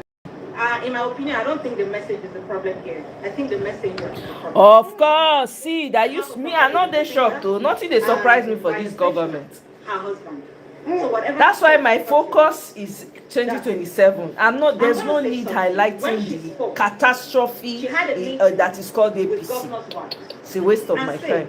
Let us reach the women at the lowest of the economic pyramid. The women, these are the women you see on the streets who buy noodles of granite. They boil them, they put them on the tray, and they hug. These are the women who enter bushes. They take some leaves, they bind them together, they take them to the market, and they sell. The tomato seller, the people who are roasting corn on the streets. Majority of time, when you look at that businesses, it's not up to 20,000 naira. Even Peter Obi said it that he went to Enugu and he met people who are doing business of 6-5 and he empowered them with extra 10,000. Mona, they hear. Do you understand me? So there is absolutely nothing wrong with what Madam First Lady has said. But in that same clip as well, I need to speak. In that same video, in that same clip, she mentioned other things she has done. She mentioned how she has empowered people, spent over 2 billion naira to train youth in tech through water. Please. Can you let me speak? Please. When you have your floor, you can speak. She mentioned other things she has done. It is not her money. If she doesn't do it, she say she didn't do it. And if they do it, you are still angry. So what exactly needs to be done for you to be angry? For it to be okay in Nigeria? She mentioned other ways through which she has reached a lot of citizens. A lot of time when we citizens say something, when we talk, a lot of time, when we say the people at the top there, they are detached from the realities of everyday Nigerian. I think people who are really detached from this reality are the people here in this room and people listening to me. Because we can go into a restaurant and afford the food of 30,000, 40,000, we've forgotten that there are people that the only thing they want is that 50,000 naira. The only thing they need is that 50,000 naira. And for as long as life continues, for as long as Nigeria continues to be, the poor will always be. Take that straight. And the fact is, 240 million people. There is no way, because when you hear of empowerment, you don't expect the first lady or the president to go to them and then give them $1 billion or 100 million to empower them and make their life better. I understand that we are demanding for some things. We want electricity. We want security. We want great infrastructure. But when the people at the lowest bottom of the pyramid are met, please, I see no reason why Nigeria should be angry about it.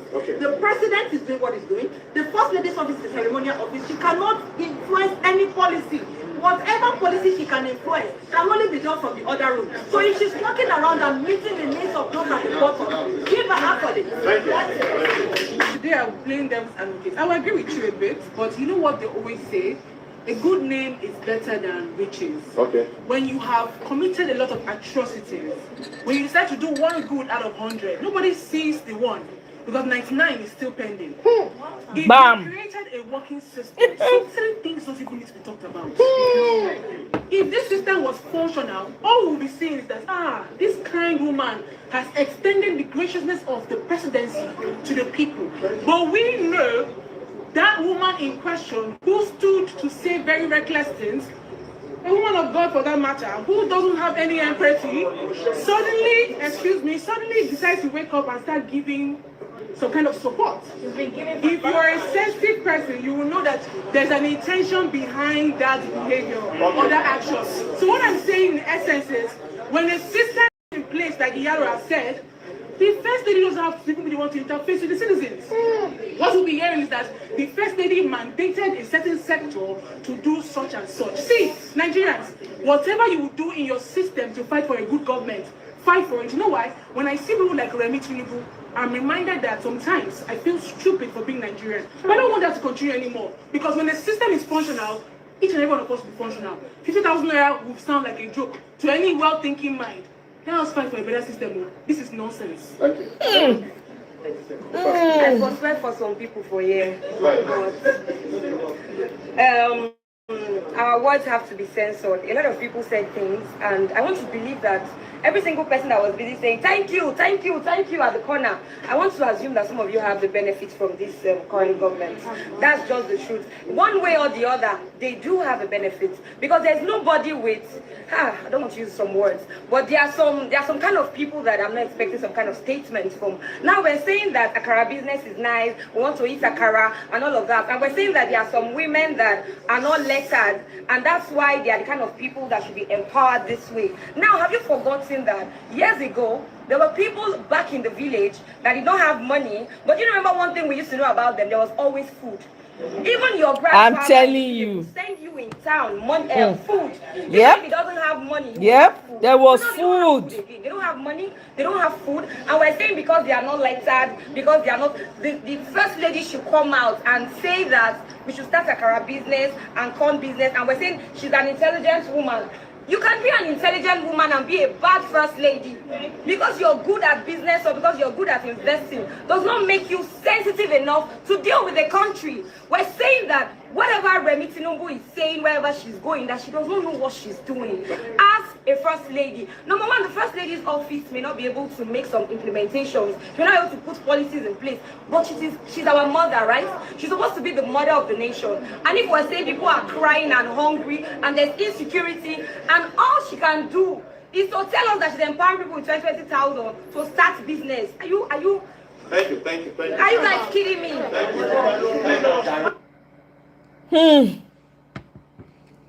Oh, una don collect una grant for kulikuli, agbado, and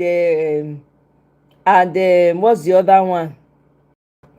And akara. Una don collect una grant. See Tinubu boys.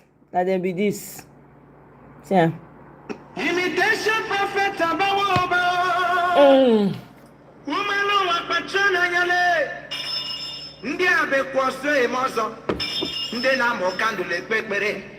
Ime diseki batano no ha. See them. Ebido buwaraga mama. See them. See that man. See all of them. Tinubu's boys. Okay? Fake agency. Get 1.3 billion. Let's listen to Arise. This next story has Nigerians asking serious questions about accountability at the highest levels of government. The presidency has flatly denied the existence of the Presidential Foreign Intervention Promotion Council, which was ironically allocated 1.3 billion naira in the 2026 budget. In a statement issued by presidential spokesman Bayo Ononuga, the agency's alleged Director General, Prince Adeniyi Adeyemi, is described as an impostor who forged his appointment letter. According to the presidency's statement, Adeyemi operated out of an office at the Federal Secretariat Complex in Abuja for over a year, hosting meetings with foreigners and Nigerian officials, and even attempted to obtain U.S. visas for his staff through a note verbal from the Ministry of Foreign Affairs.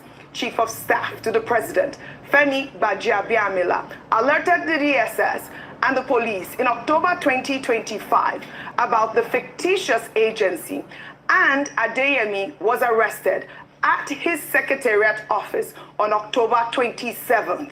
The police raided both his office and his home in Suleja, discovering 34 bank accounts, 9 opened in the names of his fictitious agencies, and alleged evidence that he fraudulently opened a CBN account by deceiving the Office of the Accountant General. Adeyemi was released on bail and now faces an 8-count charge, including criminal forgery and impersonation, and is due in court on July 27th. Well, here is a video showing Adeyemi promoting the fake agency.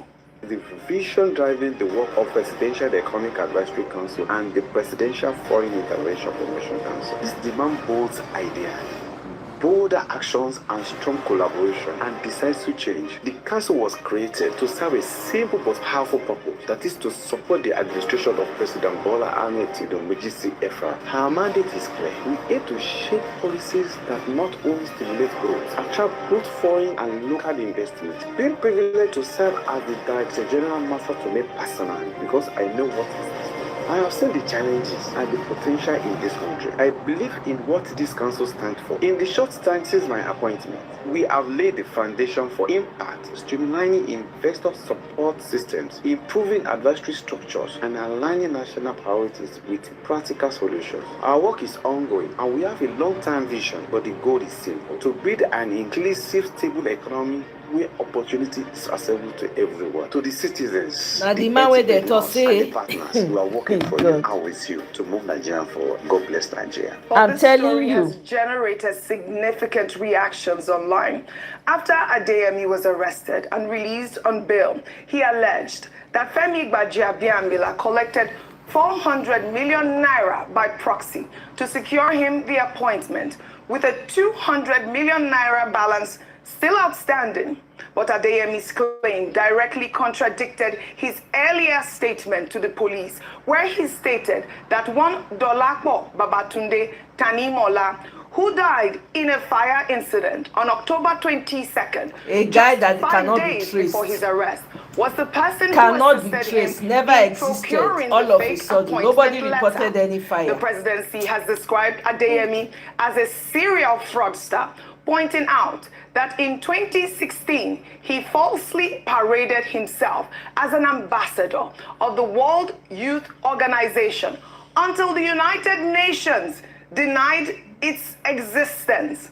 Now, here are the 3 questions Nigerians are asking online.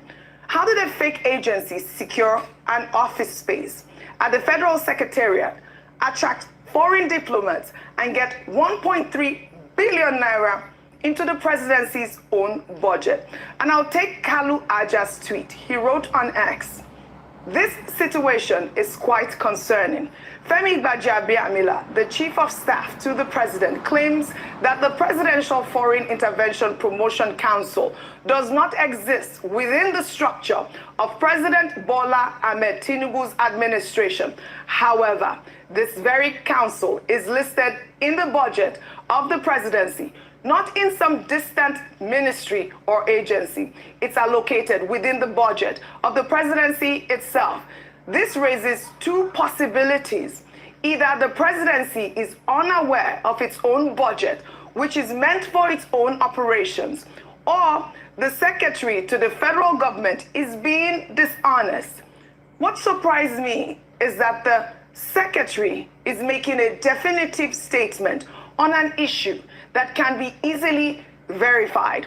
I have attached screenshots from the Federal Budget Office, which shows what the National Assembly voted on and what the president approved.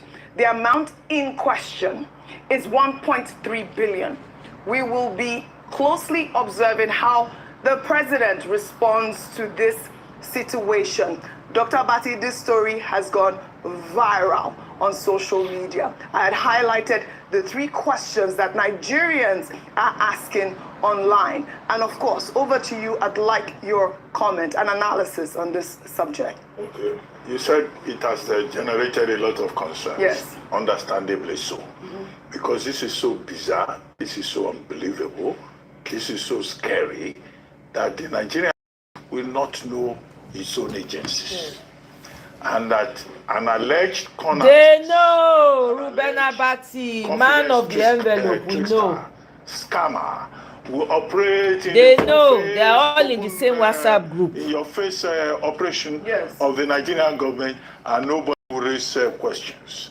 You showed one of the clips where he was even advertising. He was. Exactly, see. Correct, exactly. Now, in our time, when we were in government, there was a basic book in front of you that, that was given to everybody, where they had the list of all government agencies, ministries, parastatals, principal officers of government with all their phone numbers. So if you came to my office and you said, oh, I'm this and this, I only needed to take one of those 2 books and check immediately if you existed. But on the APC administration, we have seen a scam in the right face of government. How did the man get a space in the Federal Secretariat? The Federal Secretariat offices, are usually allocated through the office of the Secretary to the Government of the Federation. Some of my staff had an office there. I never visited the place because they would come to the villa to come and see me. There's no way you will get that office if your office does not exist. And yet, this particular fellow was given an office there.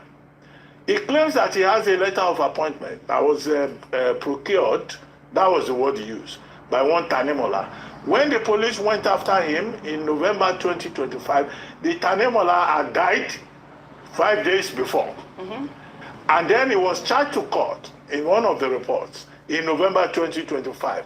November 2025, this is 2026. Yes. We are now being told he's going to appear in court on July 27th. Almost a whole year. The matter has not been considered in court. The man was holding meetings with ambassadors in a hotel called the West Carton, somewhere in Asokoro in Abuja. Now the Ministry of Foreign Affairs complained and wrote to the office of the NSA and also wrote to the office of the Secretary to the Government of the Federation seeking clarifications. All of that was last year. And then that man continued to operate. He met with Deputy Speaker of the House of Reps, Honorable Benjamin Kalu. He met with other principals of state. And I'm telling you, they didn't think you would be seen. So what happened to that publication that we used to have about existing government agencies and individuals that have been appointed into government? So what you have seen, the point we've always made about data, information. You are running a government without basic information, without basic data. We are not even talking about MBS. Basic information about persons who have been appointed to positions. And this man, you say he's running a promotion, export promotion on behalf of the presidency of Nigeria. I think it's a scandal. Complete scandal. The disclaimers that have been issued by the various agencies of government, either is the office of the chief of staff or the office of Mr. Bayo Ononuga. No, those disclaimers are inadequate. All right. Nigerians want to know what is going on.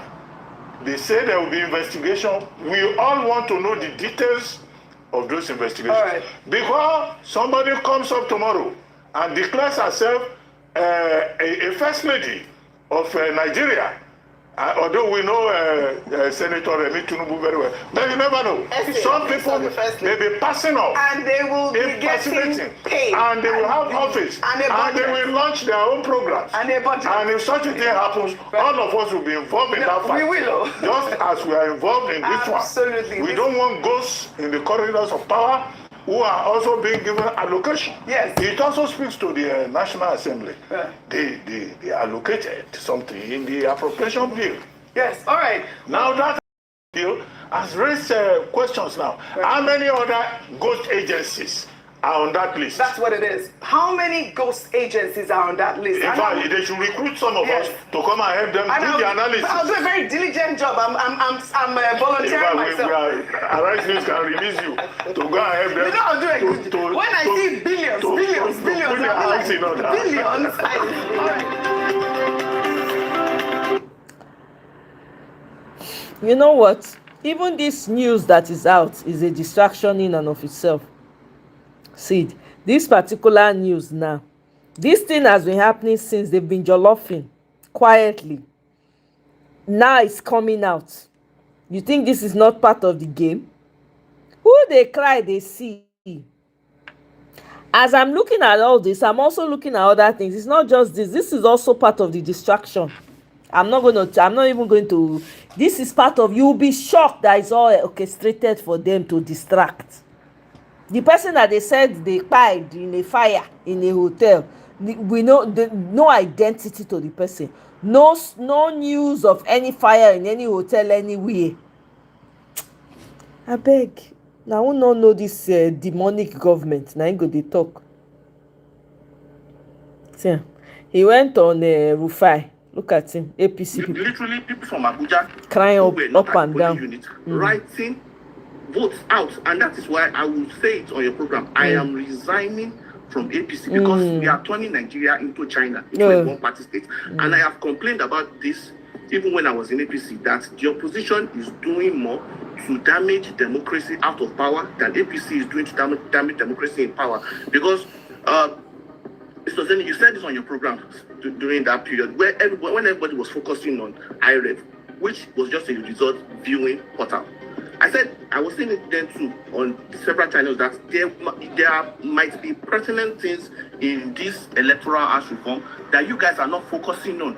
Now, this would have been a prime time for people like Peter Obi and Atiku and the rest to be peeling people out of APC and bringing them back into their fold. But they did not focus on it, and then they steamrolled that electoral act. Nobody saw it until it was passed.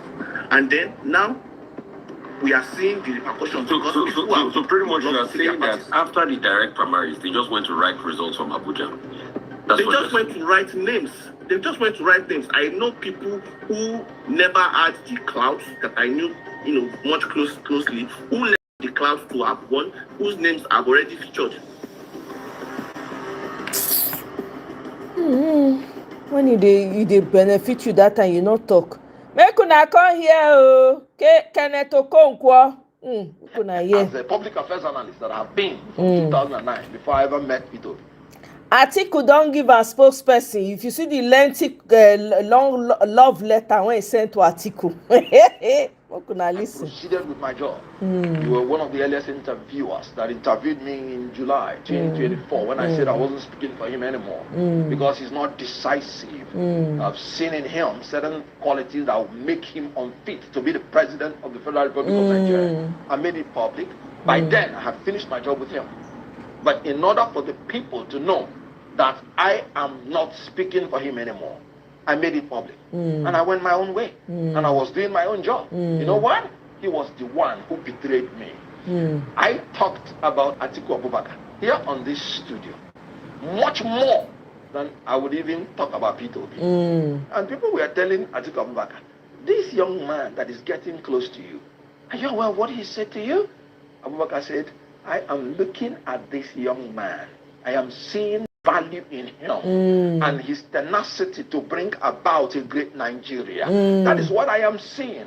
And if I have the opportunity, I'll bring him in to bring that value to Nigeria. Look at a man, a talent discoverer that discovered Ngozi Okonjo-Iweala, that discovered Professor Charles Soludo, that discovered El-Rufai. You knew how Abuja was before he came in, and he transformed El-Rufai. What Atiku Abubakar is looking at is not what you said about him, because he knows that his desire for Nigeria is not about him, but what value are you bringing in?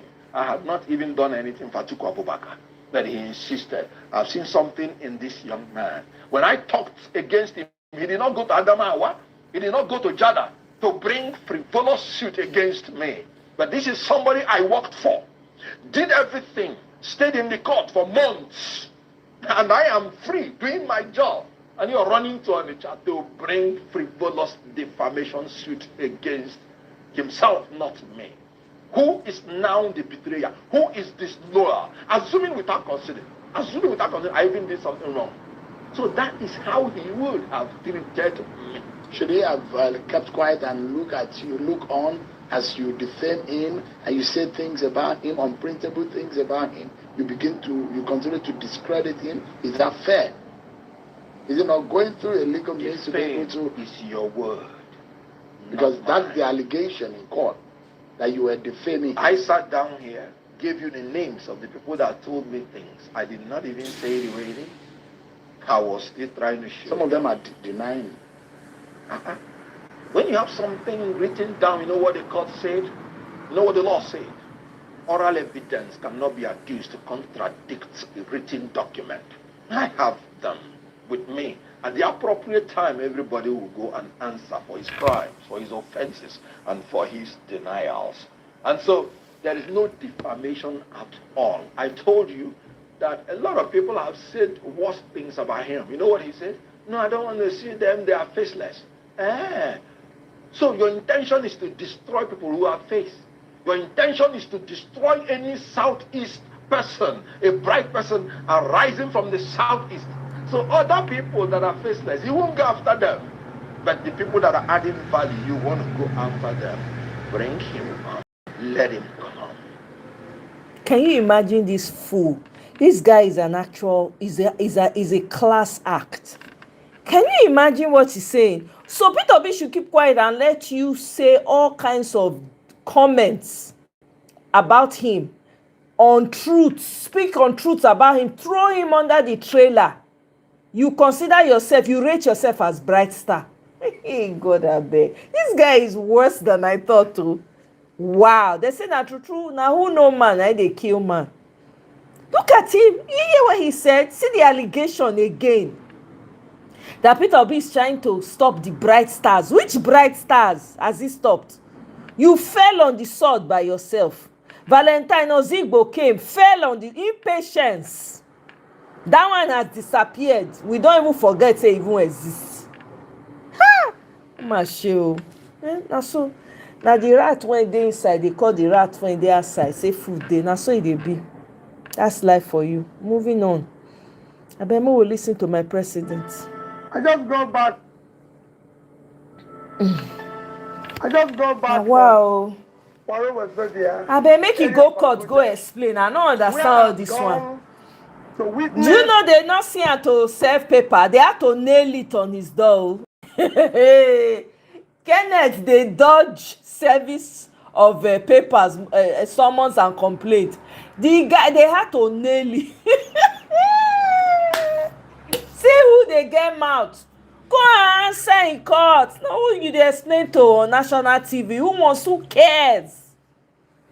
Kenneth Okonkwo, go to court. Bring all the evidence. Peter Obi challenge you. Bring anything when you say you know about that thing when you say you know about them. You want to expose everything. He don't give you now. Say, oh yeah, come and expose it. And if you expose now, I go stop to the run. Crickets. We never hear anything. Crickets. You they say, I beg, go and sit down. You don't get better thing to do. You have nothing to show. Go to court and go and answer your case. Yeah, they smell. Of course, Atiku is going to give you the opportunity because Atiku is looking for a way to give Peter Obi a bad name, because you say Peter Obi popularity, it be like multitude, nothing they slow and down. As people they come out, now so more people they enter. Abi you don't know.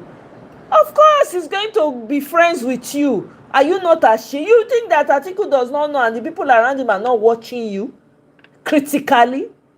I beg. Oh. You'll be all right. Registration of new voters. And I use that to appeal to all Nigerians that are qualified to vote and are not registered to please go and register and be part of the next election. Your voting is critical to building a new Nigeria. You did so in 2023, And I thank all of you for what you did. I know you have reasons to feel otherwise, but I urge you to please go out and register and vote. That is the way we are going to build that new Nigeria where there will be education, farmer This man is healthcare, tired. and we put people out of poverty. He's tired. Do not fail to register to be part of it. Thank you. God bless you. And God bless the Federal Republic of Nigeria. This exercise ends 10th of July. Now the year, na 10th of July, the end though. 8 more days. And we must fix this country. See, you say you thank God say I don't finally see the guy no good. Not be matter of I don't finally. Now human being, when he said what he said at that initial stage, he echoed the sentiments of a lot of people. Where person talk true, I go stand with am. Where person don dey f up, I go let the person know. Na so I dey run my thing. I no dey look anybody face. When Kenneth Okonkwo said what he said at that time, I agreed with him. He echoed the sentiments of a lot of us. And I was happy he said what he said. And so were a lot of people. Now he's doing too much. So I will definitely come because I've seen the trajectory. He's now doing too much. And then to add to it, he decides to be with Atiku. No problem. I don't have a problem with that. Everybody has the right to support, especially in the coalition, who you want to support. But after you now decide you want to go with Atiku and you are now coming out and you keep bashing be any small thing, Peter, be any small thing, you come out during ADC. If he leaves, that means anybody that leaves, he works for he's working for Tinubu. He was doing too much. He was beginning to do too much. So yeah, now I'm calling him out because he's doing too much. So it's not as if he's now I'm seeing. He was not a bad person then. He was not going against a new Nigeria then. Now it seems like he is, and he's chosen the side he wants to choose, which I don't have a problem with. But choose your side and shut the fuck up. Face your candidate. Face your candidate. Why are you facing another person? You are living in a house, you are looking at another person's green grass. How it take concern you? Why is it paining you? Why are you liaising with people in NDC to look for information to bring Tinubu, to bring Peter Obi down? For what? I don't like, I know they like that kind of thing. I beg, I know they like. So the fact that they talk, say what you do not good now, not me say I just no. That's not an accurate comment to make. Sid, sorry, not be so. The fact say you see and say for your eye no good, not me say I go see and say no good. I see say what they do now no good. Then he spoke the minds of a lot of us. So let's know the difference. I beg. Atiku, of course, is paying him. He's not doing it for free. He's not doing it for free. If nothing, Kenneth Okonkwo has stood very strong with Peter Obi, and in that period we supported him and gave him his flowers. And when he said something that echoed the sentiments of a lot of us at the time, I supported him because yes, that's what a lot of people were thinking. You know? Yeah, exactly. He sounds very tired. I don't know. He shouldn't have done this video, to be honest with you, to be quite honest. So this guy is screaming. They are after his life. They are trying to silence him. Alleged fake presidential agency boss, Prince Adeyemi, speaks from. Why are they all princes? I don't understand. Why are they all princes? I beg, let's listen to this.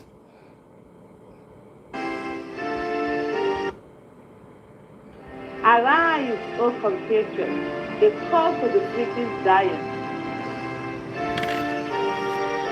My fellow Nigerians, the primaries are over, and if you are like me, you watch them with your heart in your hands. We've come through a hard season. Folks were raised and bruised. Friendships were tested. Words were said that cannot be unsaid. And every one of us, in every party, in every camp, carry some wound from this last week. But let me say what I believe to be true. The opposition is not its primaries. The opposition is not forest. The opposition is the 70% of Nigerians who cannot afford a bag of rice. The mother who cannot pay her child school fees. The girl who has booked her flight. The trader whose savings vanished overnight. That opposition is still here, and our moment is now. While we have been wounded, the powers that be have been working. While we mourn our divisions, they divide the treasury and they are coming for everything that is left. I'm speaking to you today because I refuse to let them win by exhaustion. To save Nigeria and wake the sleeping giant, we must return to our roots. Cast your mind back to 2020.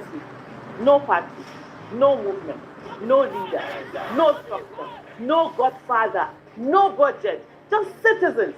And we shook this country to its foundation. That is who we are.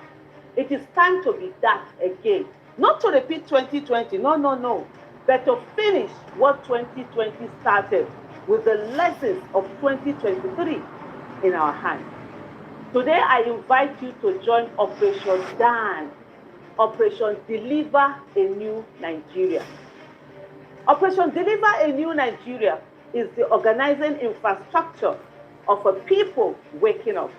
It is decentralized, no headquarters to raid, no single leader to arrest or buy, no coordinator to compromise, built on one promise. You are the hero. You and a million Nigerians like you working in coordination to change this country. And in this country will change. So who are these heroes? It is you who, no matter how this country has treated you, decides to believe again, not just to vote, but to bring 20 people with you, the mobilizer, the engine of everything that follows. It is the INEC officer and youth corps who, with threats on one side and bribes on the other, uphold and announce the true results anyway. The electoral officer, the single most leveraged person in our electoral system. It is the police officer who handed an unlawful order, but remembers his uniform exists to protect his own children's future, not to shoot at them. It is the Agbero who realizes he has been used as a weapon against his own nation and decides, never again, not with my hands. The Agbero flipped from tool to protector. It is those inside the ruling party who realize that stomachs cost them their conscience and choose at the last minute one act of redemption. It is the judge who rules by the Constitution, not the phone call from above or the bribes offered. The market woman who collects their rice because their hunger is real and still votes her conscience because her conscience was never fulfilled. It is the pastor and the imam who refuse the politician's envelope, the journalist who rejects the brand envelope to report the truth, the lawyer who shows up the moment a citizen is arrested while mobilizing, the Nigerian in London, in Houston, in Toronto, who goes beyond tweeting and adopts a polling unit, funds a billboard, a boss, or an agent. It is the citizen who becomes a polling unit agent and watcher and will not look away. The one who hears where the talks are gathering and gets the word out before they arrive. The musician, the skit maker, the filmmaker who makes this message travel further than any press statement. The one who brings food, fuel, and first aid to mobilizers, voters, and polling unit agents. It is the candidate, the senator, the governor, who signs the public commitment, who finally accepts that what citizens give, citizens can take back. And it is the NSAS general disappointed, broken, betrayed, who decide even now not to throw in the towel. Because you cannot be beaten into submission. Beaten, yes. Into submission, never. You are the hero of Nigeria's democracy. Wherever you stand, there is work to be done. Tinubu must go. The line in the sand, they are betting on your fatigue in our decision. Today, I call on you to wake up your street, wake up your market, wake up your campus, wake up your WhatsApp group, wake up the cousin who has given up, the uncle who has gone quiet, the friend who has booked his or her flight. Visit the Operation Dan website. It's time to mobilize 20 million voters to vote for a new Nigeria. Because nobody is coming to do this for us, and we're never waiting for permission. Arise, all compatriots. Nigeria's call obey. It is time to deliver a new Nigeria. And I tell you, it is possible. Do well, oh. Aisha. Hi, Raymond. Kenneth Okowa should be in prison for defaming Peter Obi. He should go and answer in court. Instead of crying on national TV, he needs to go to court. That's all. That's what matters, I beg. If we miss Obi,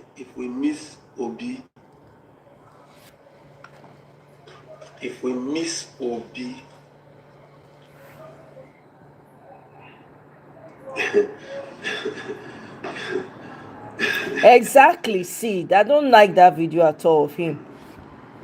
I don't know why they should have told him not to. They shouldn't have done that video with him. He sounded really tired. You can tell he's exhausted, man. I don't like that video. I don't know. The people around him, I don't know what they are doing. They shouldn't have even done that video or put it out there.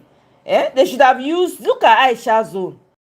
I beg. I'm so tired to talk to these people. Yeah, there are some stuff that I can't see online, right? No, there's a whole lot of things that I cannot say, to be really honest, right? But I tell you that this thing for a fact, if we miss Obi this time, bro, I don't know whether I go need down, yeah? I go need down, make a video. Beg, if we miss Obi this time, bro, the next plan, if I talk and come outside, the country will tumble. The next template, Jesus. I know what talk. Come on, follow everybody. Yo, like, I don't believe what you're. Bro, people don't want to know the next template. Hey, Palace. Hey.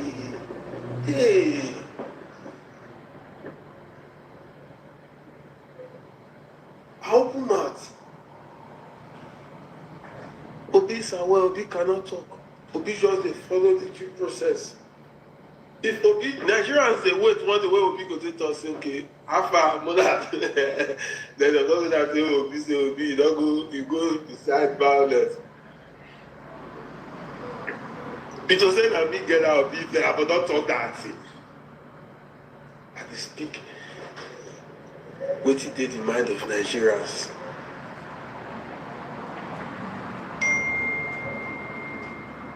No big come as I may just go to the same. Protect your food with your life.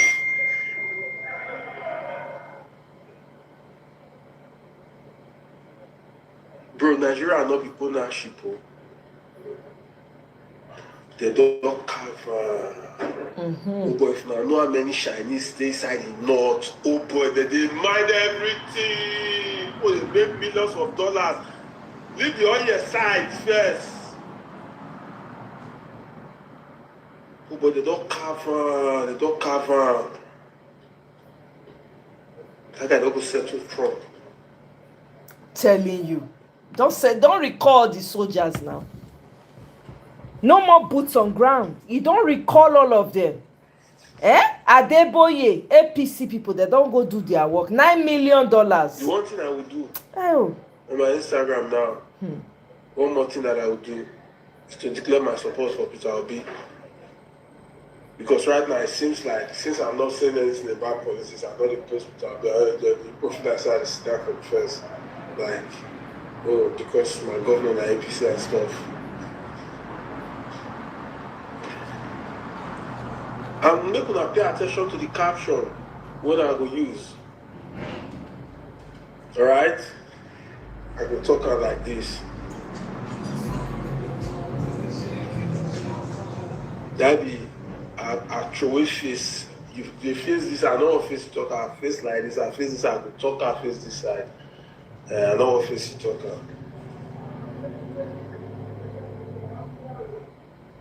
Could be quite. Code, now the code where Nigerian youth go hold to be our Moses.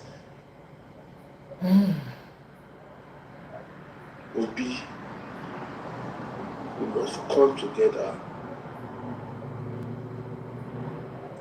Bro, Nigeria, giant of Africa, let us see finish for abroad. Nigeria, the richest country for Africa, normally followed by Libya. Nigeria, bro. They give us goats, now they hold the rope, UK hold the rope. As they talk, make una dey pay attention to these things when I talk. They still hold the rope since they don't leave the rope. They don't share now, everybody don't come to take their pieces. As I tell my soul, in mind, uranium in Nigeria. That's why they keep people for Libya. Those genocide they have for Libya. So make una take a think what they solve for Congo right now. Make una take a think what they solve. Inside in Nigeria, who we do so make una take a think what they solve. Una see where police take the air bandit when they use the car that take the fly. When I don't see the video, I think I saved it. So what are we saying? What are we saying, bro? Like, help me make it make sense. Tell me that I'm insane for saying this administration is cack. Or tell me say I'm insane for say I support Obi.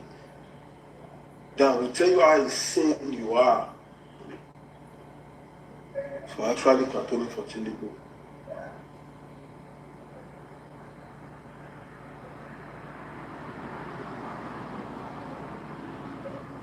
This guy won't talk. He don't know how to talk. The guy has some information. He's refraining himself. He's trying to be calculative. More.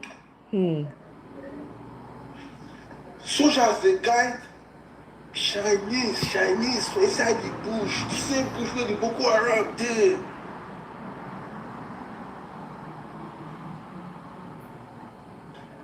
They destroy some side. They know where the soldiers did. They know they go there.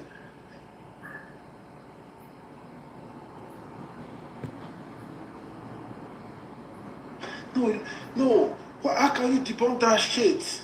Do you want to tell us it's AI? Are we dumb? Are we stupid? No, well, how did we get here? How we going to claim so we did intelligent? Why we not if they do anything? Why we not if they hold our judiciary in for truth? Come on now. No, we are not stupid now.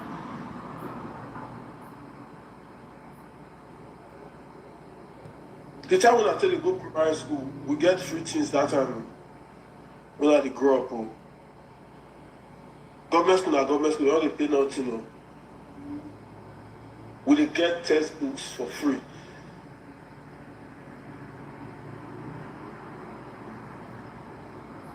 What if be free again?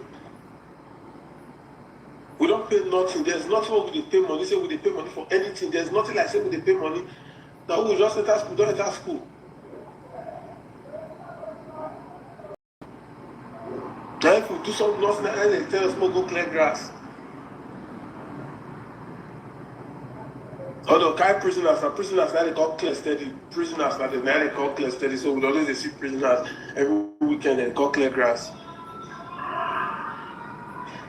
They use the prisoners that they walk across.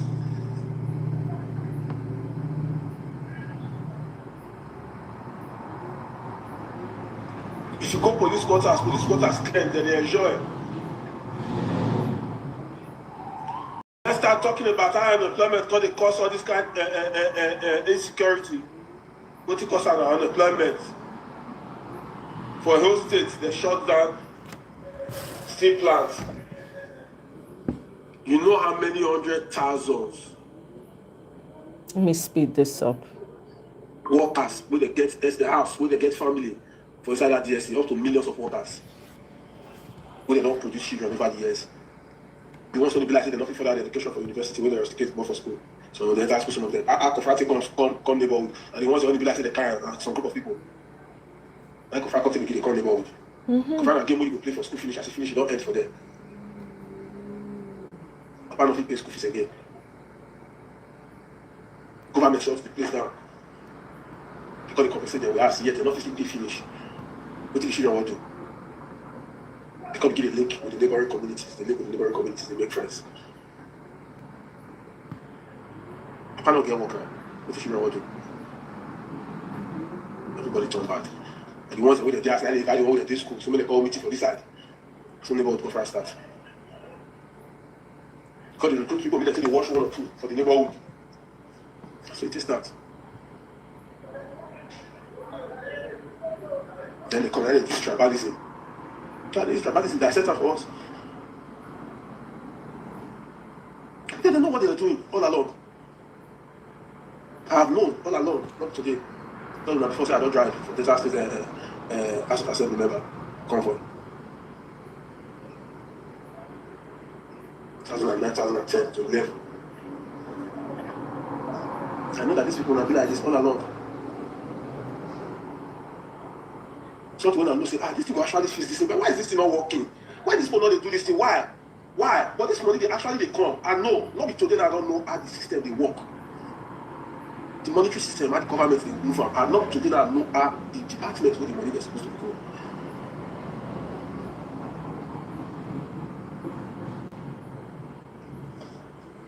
Carry the borrow. They do waiting for person like your personal credit, personal money.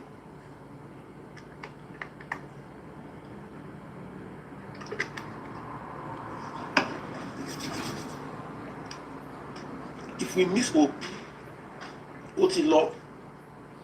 Seriously. Nigerians still they play. People sitting on the fence sitters. It go be like film.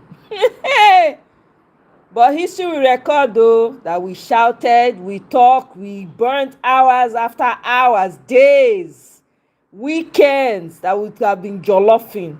We were here shouting. History will record. You get another video when I want to show. The Islamic people are planning another attack against communities in Benue and Plateau State. The Fulani people, terrorist organization, they have surrounded Benue and Plateau around that area. And Plateau State with possible execution windows spreading between today and Sunday. So we're going to be hearing more. This is from Judge written be named Judge Saul, Abi. Yeah. Executive Director equipping the persecuted. All the work, all the protests where yours truly was part of, all Tinubu and Baba Adeboye, all of them don't go. They don't go. I don't know if they give Trump to drink. All the soldiers don comot for Nigeria, so we are on our own. If una like make una no fall out. I hope so una dey tell una village people make dem go collect their PVC. I hope so una dey sensitize una people. I hope una dey sensitize una people. Hey, see this man on the road talking to people. Una listen.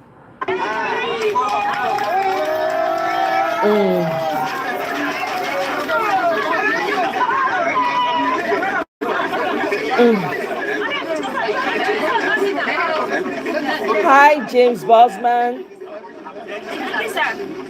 These are Waru people. They live in Waru. This whole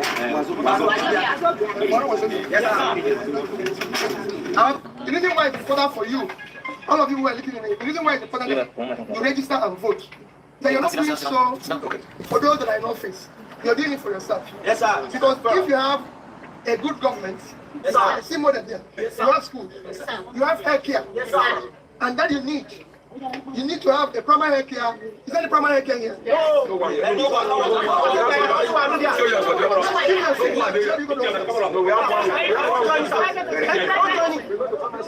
So, because of it, you need to have am I right? Yes, sir. Sorry. See pregnant woman here. Another one. So, for her now, she needs medical care. Yes, sir. So by voting right, she's voting to be cared, to have a healthy baby. She's voting for this baby to go to good school. Yes, she's voting for this baby to be somebody when he grows up.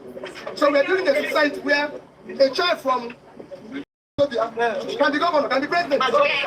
That's why we do this. That's why we want you to register, vote correctly. Not on the day of voting, somebody gives you money, you do the wrong thing. That's what we want you to do. Please register, vote correctly, because we want to build a better country where everybody will be anybody without knowing anybody. Yes, sir. Thank you. Yes, sir. Boss, sir. We didn't know to have our chief here. Where's the chief?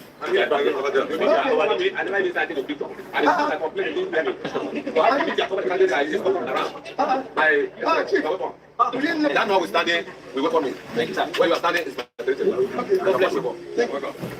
when you came, the Congo committee leaders. We should be the one to mobilize this kind of gathering. No, but since they have explained to me that it's unexpected impromptu visit. Not even impromptu. I just called him. I said, "Mo, I said they are just observing registration." I said, "Let me come and observe it." In a short submission, as I earlier mentioned, you are much welcome, and we are ready to work for you. Yeah. Want a change, want a transformation, want a restructuring. That is it. That is it. Honestly speaking, we are really tired of maybe the aging people leading us. I think, as you know, youth, young men with new generation with recent, much developed ideology. So to us, to Wazobia as a community, I'm telling you, you are welcome, we appreciate, and we'll be ready to follow you up. You have come here, I've already informed all of my colleagues who are leaders from other communities. They shall be here to welcome you officially. But since we are still saying, we are still assuring you, the legislation will go where, will end up where, and at the end of the day, this is the So you are welcome once again. I'm Chief Peter Daniel, the High Chief of the Chief Community in the Kwara. How about 22 ladies that I'm leading? Welcome. Thank you. Okay, Chief. Thank you. I will reach you tomorrow. It's okay. Okay. Thank you very much. You can be leader, you man. You can be leader, you man.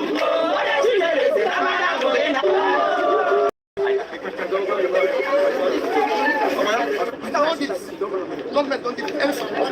Teachers are hired because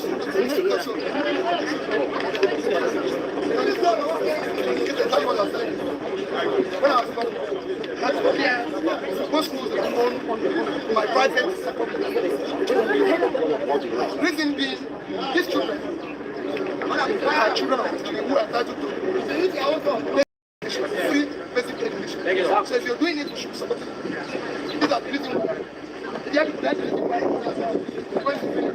Because if you want to come, you need to go and learn experience. That's why we're here. So thank you for coming. Thank you.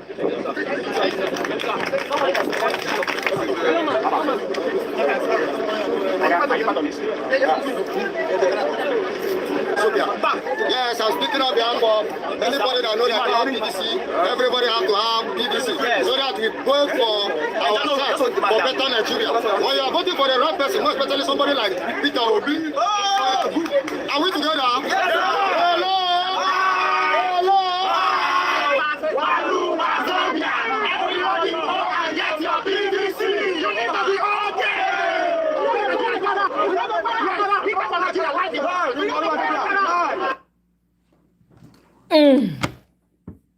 You see, Peter Obi is moving to the grassroots, sensitizing people. What choice do you have? Better know what we are doing. No, go and tell your village people, go and gather people and be talking to them. PVC, this is the only revolution, the only righteous revolution. Where a large number of Nigerian citizens were waiting for you, but you decided it's important to come to Waru Wazobia, a settlement that is not really known by most Abuja citizens. Why so, sir?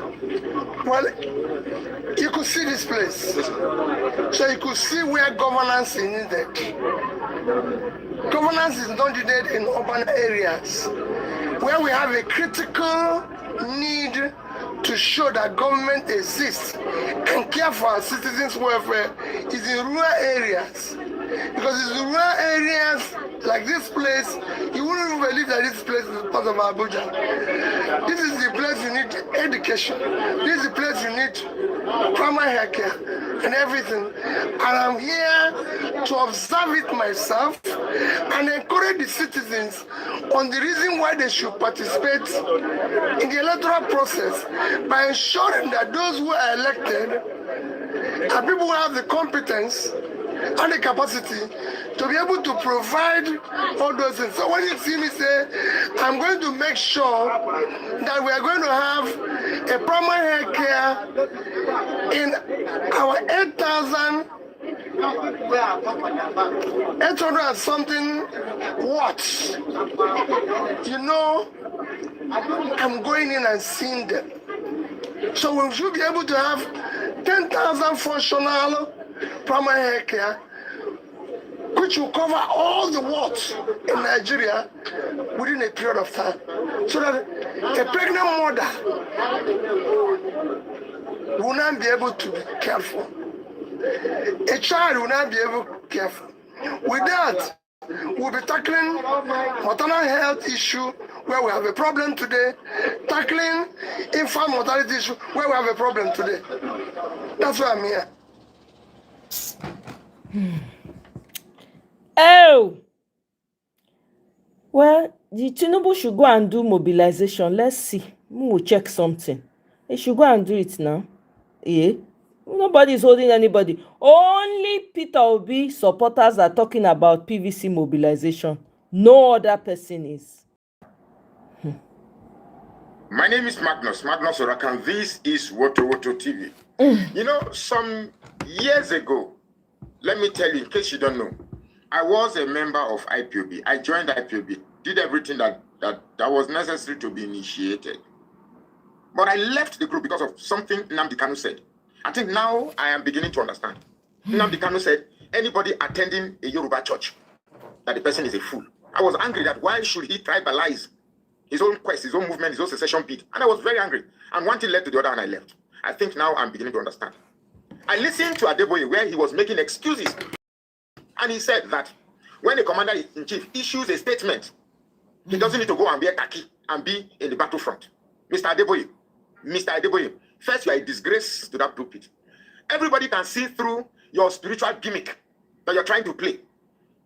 You see, it is people like you, sows ideologies that melts the realities of the common masses. There is a place of reality. There is a place of logic. And when you allow ideology to melt your brain, reality disappears. If I am a commander-in-chief and I issue commands, there is also a statute that mandates me to see that those commands are carried out. And where those commands are not carried out, there are consequences.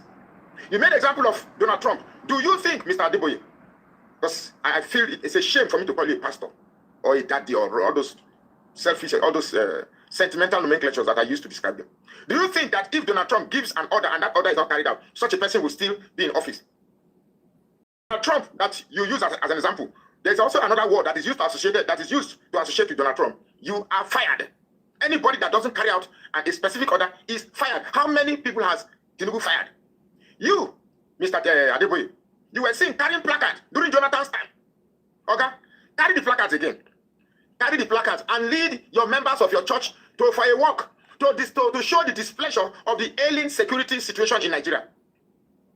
You are covering up because your members are now the ones at the forefront, at the main cast of this horrendous horror movie called APC government and the failed regime that we are currently facing. And you're trying to make an excuse that Tinubu doesn't need to wear khaki, Tinubu needs to wear khaki. Jonathan wore khaki. Didn't you see Jonathan in khaki uniform in Borno State, in Zambisa Forest? It's a shame to you, Mr. Adeboye, that you have allowed your tribal affinity to becloud your approach to politics. Why should you even talk? My brother, stick to dragging people to God and start feeding them with all those lies of you taking dinner with God, and God spoke to you, and then you appearing in God taking away snow for you. Stick to those rubbish and leave politics alone. The very moment that church began to involve themselves in politics, that's where Christianity started losing its value. And you, Mr. Adeboye, you are guilty of this very fact. It's a shame. I saw that video, and quite frankly, if you're a redeemed member and you're supporting that man for that rubbish you have said, then it's a shame that the heaven that man is taking you to is probably not the same heaven that I know. That man is a disgrace to the pulpit, is a hypocrite, and a complete abuse to the nomenclature of political ideology. My name is Magnus Oraka. Please follow this page and share this post now.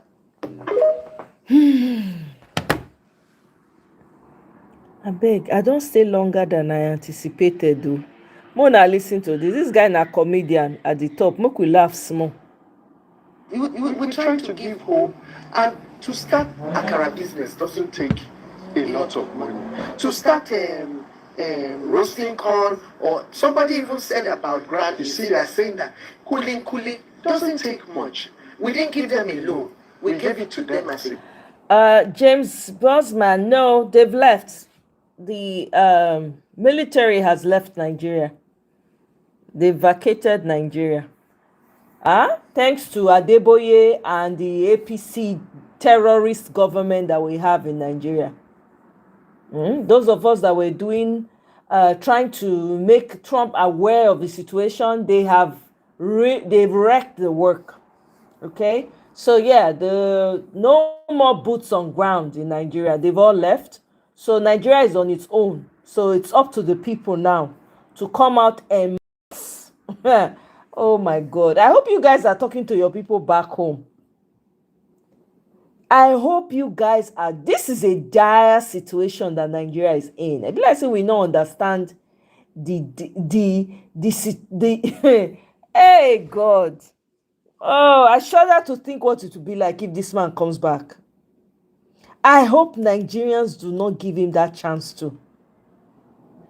The only time that you're going to have righteous revolution, if there's any word like that, is in 2027 election with the ballot, with your PVC, your voter's card.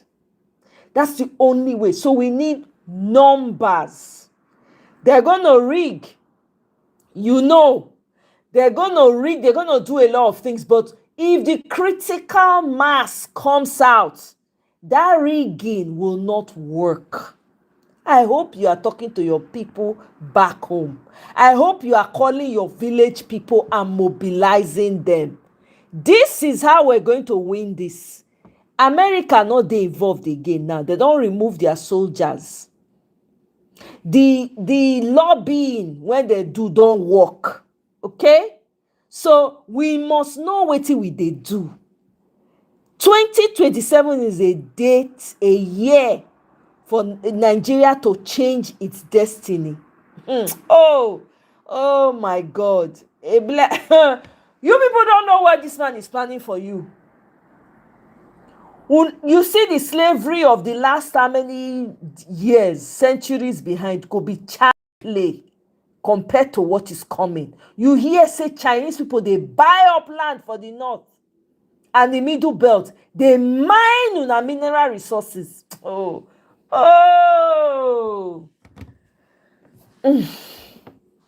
Just, yeah, but he was working on it.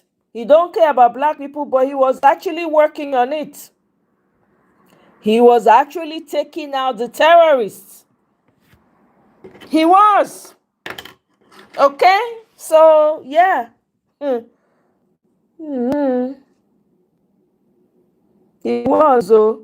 But the terrorist government that we have and the General Overseer of Redeemed Christian Church of God, who is in bed with this terrorist government, has stalled it. Okay, you guys are going to witness. You don't want Nigerians anywhere in the world.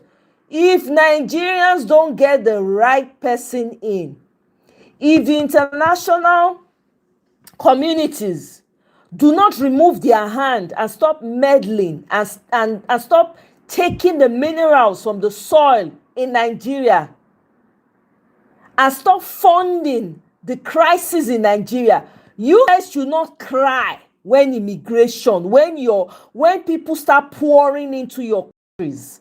Please do not cry, because guess what? People are not going to back down anymore, because various governments are funding the crisis in Nigeria. We're shouting from the top of our voices now, but everybody's acting like they don't know what's going on.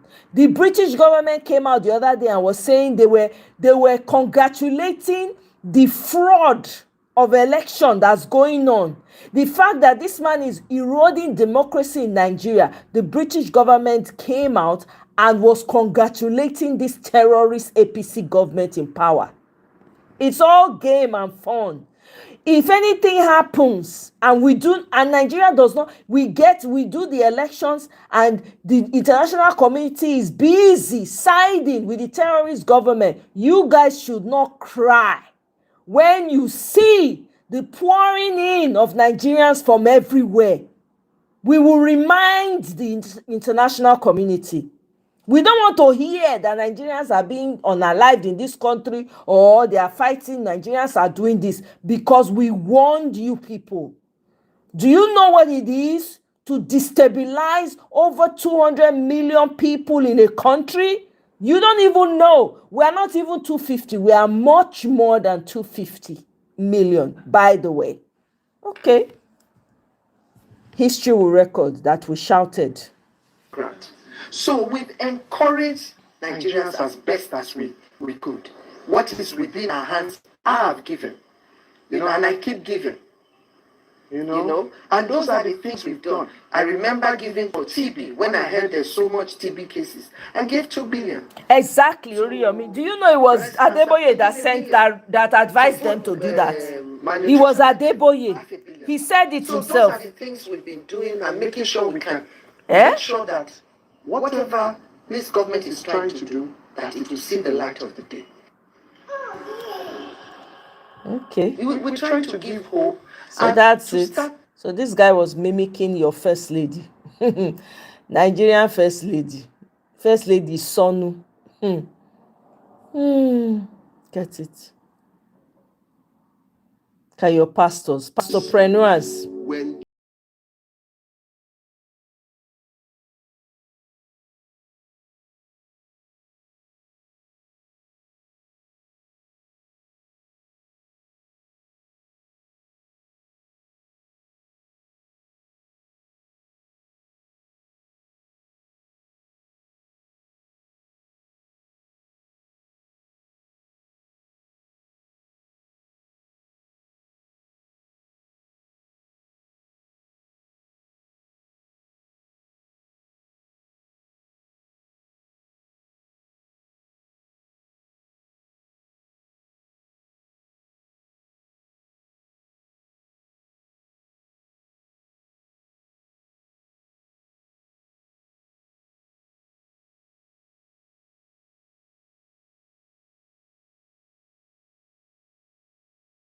world.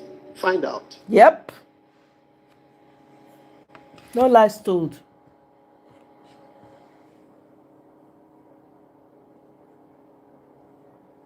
You are not doing well. You are not doing well. Yeah. They must tell you are not doing well. Yes, yes. Now, hear me. Please hear me and answer me. Is this government doing well?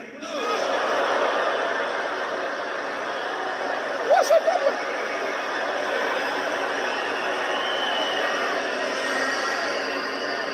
Were you people praying in church? All of this prosperity.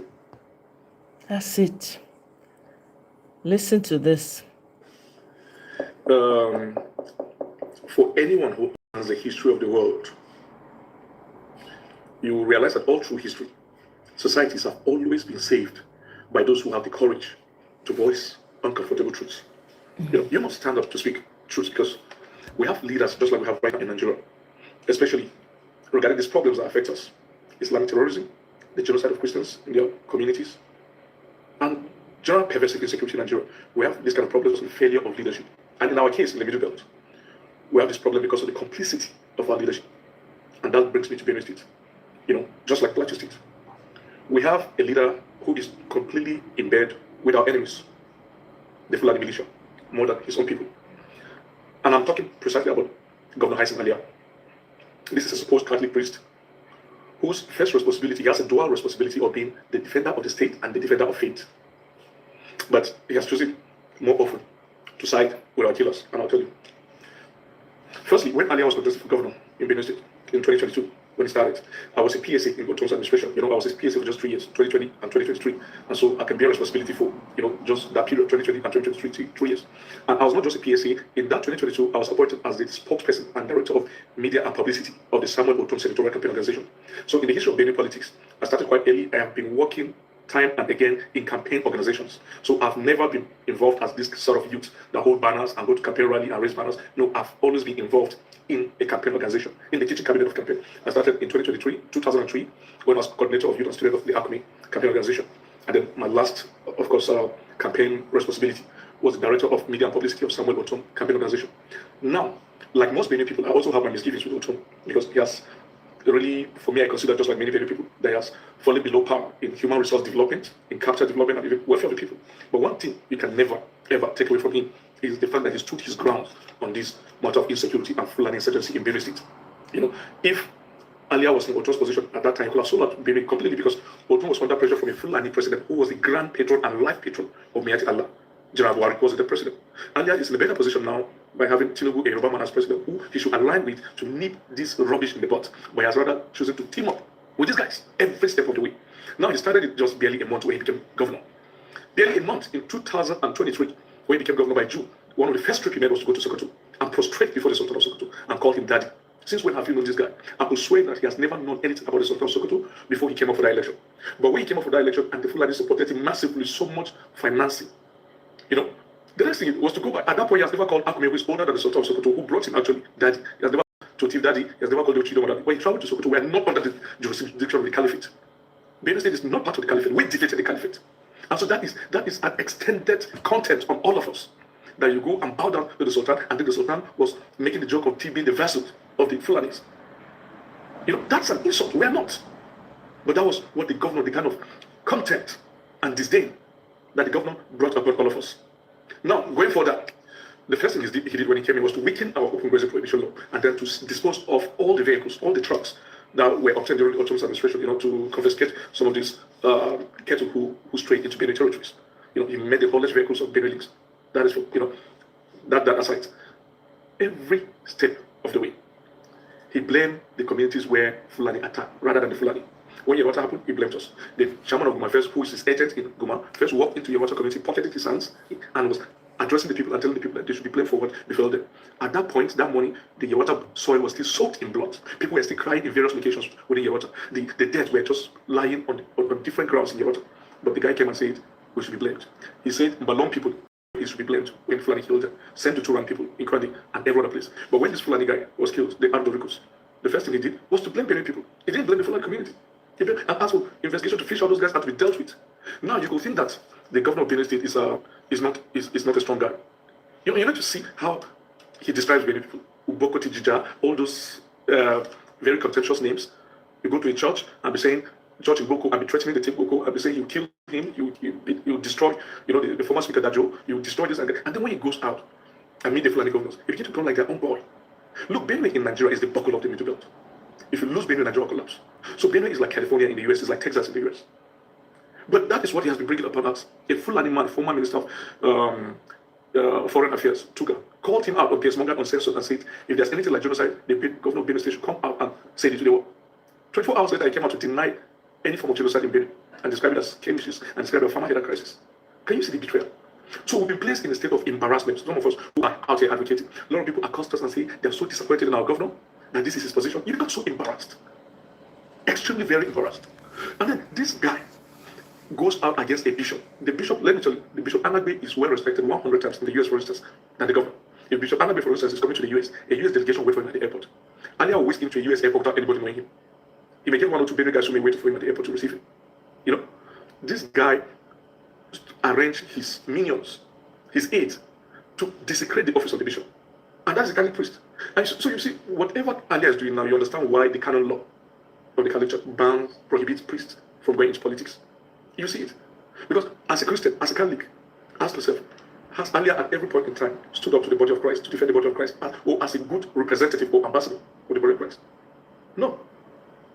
He's rather been a betrayer in this struggle.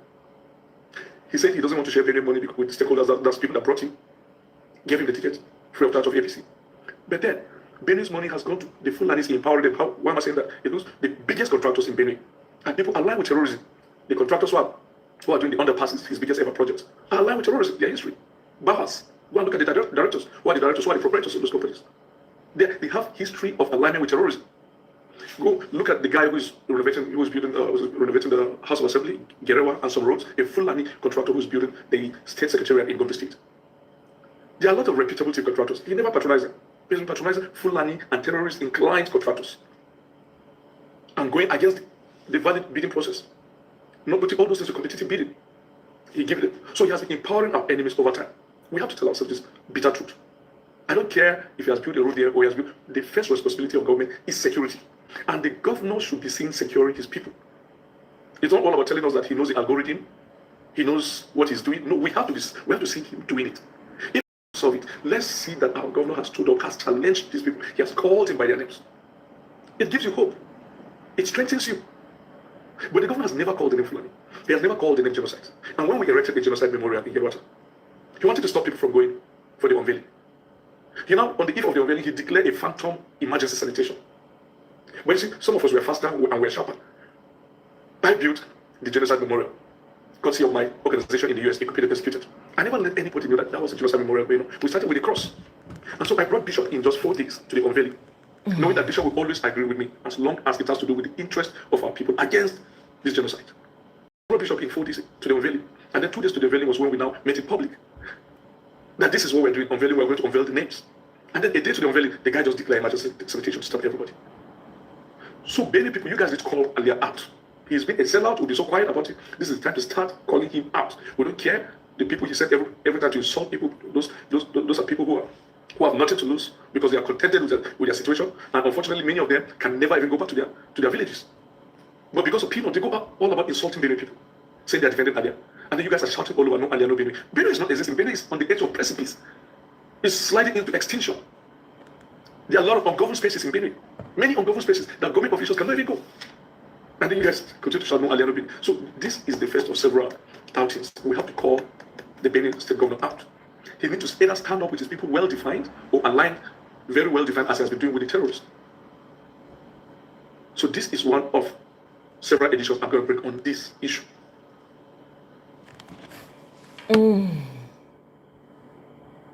Okay, so I think we're going to wrap it up. Hey, okay.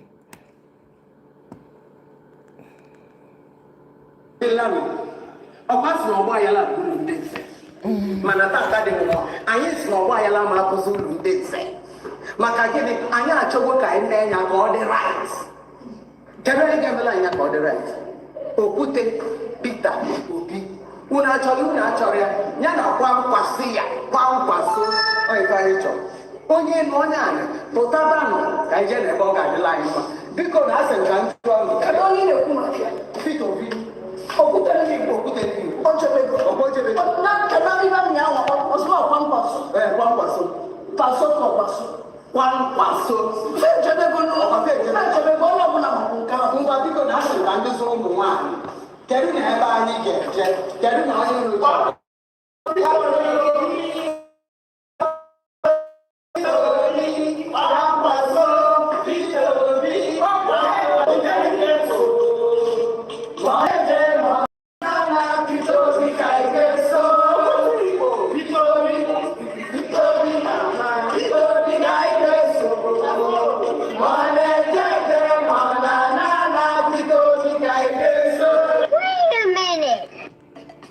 Okay, I have one more video for you guys to give you something to think about till our next time that we'll meet. Okay, make I show now wetin APC they do.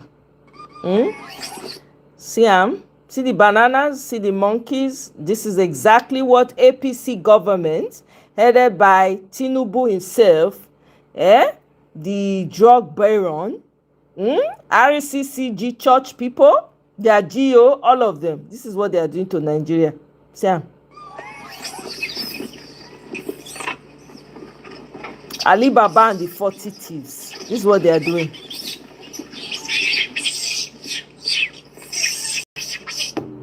See, that's exactly what they are doing. With that, thank you very much for joining me. I appreciate you all. Rose, thank you. James, thank you. Sid, Oriyomi, Kola, everyone that was able to join. I'll see you guys on my next one. Enjoy your Friday evening. I probably will see you guys tomorrow anyways. Thank you all so much. Have a great evening, good morning, afternoon, wherever you are. Bye.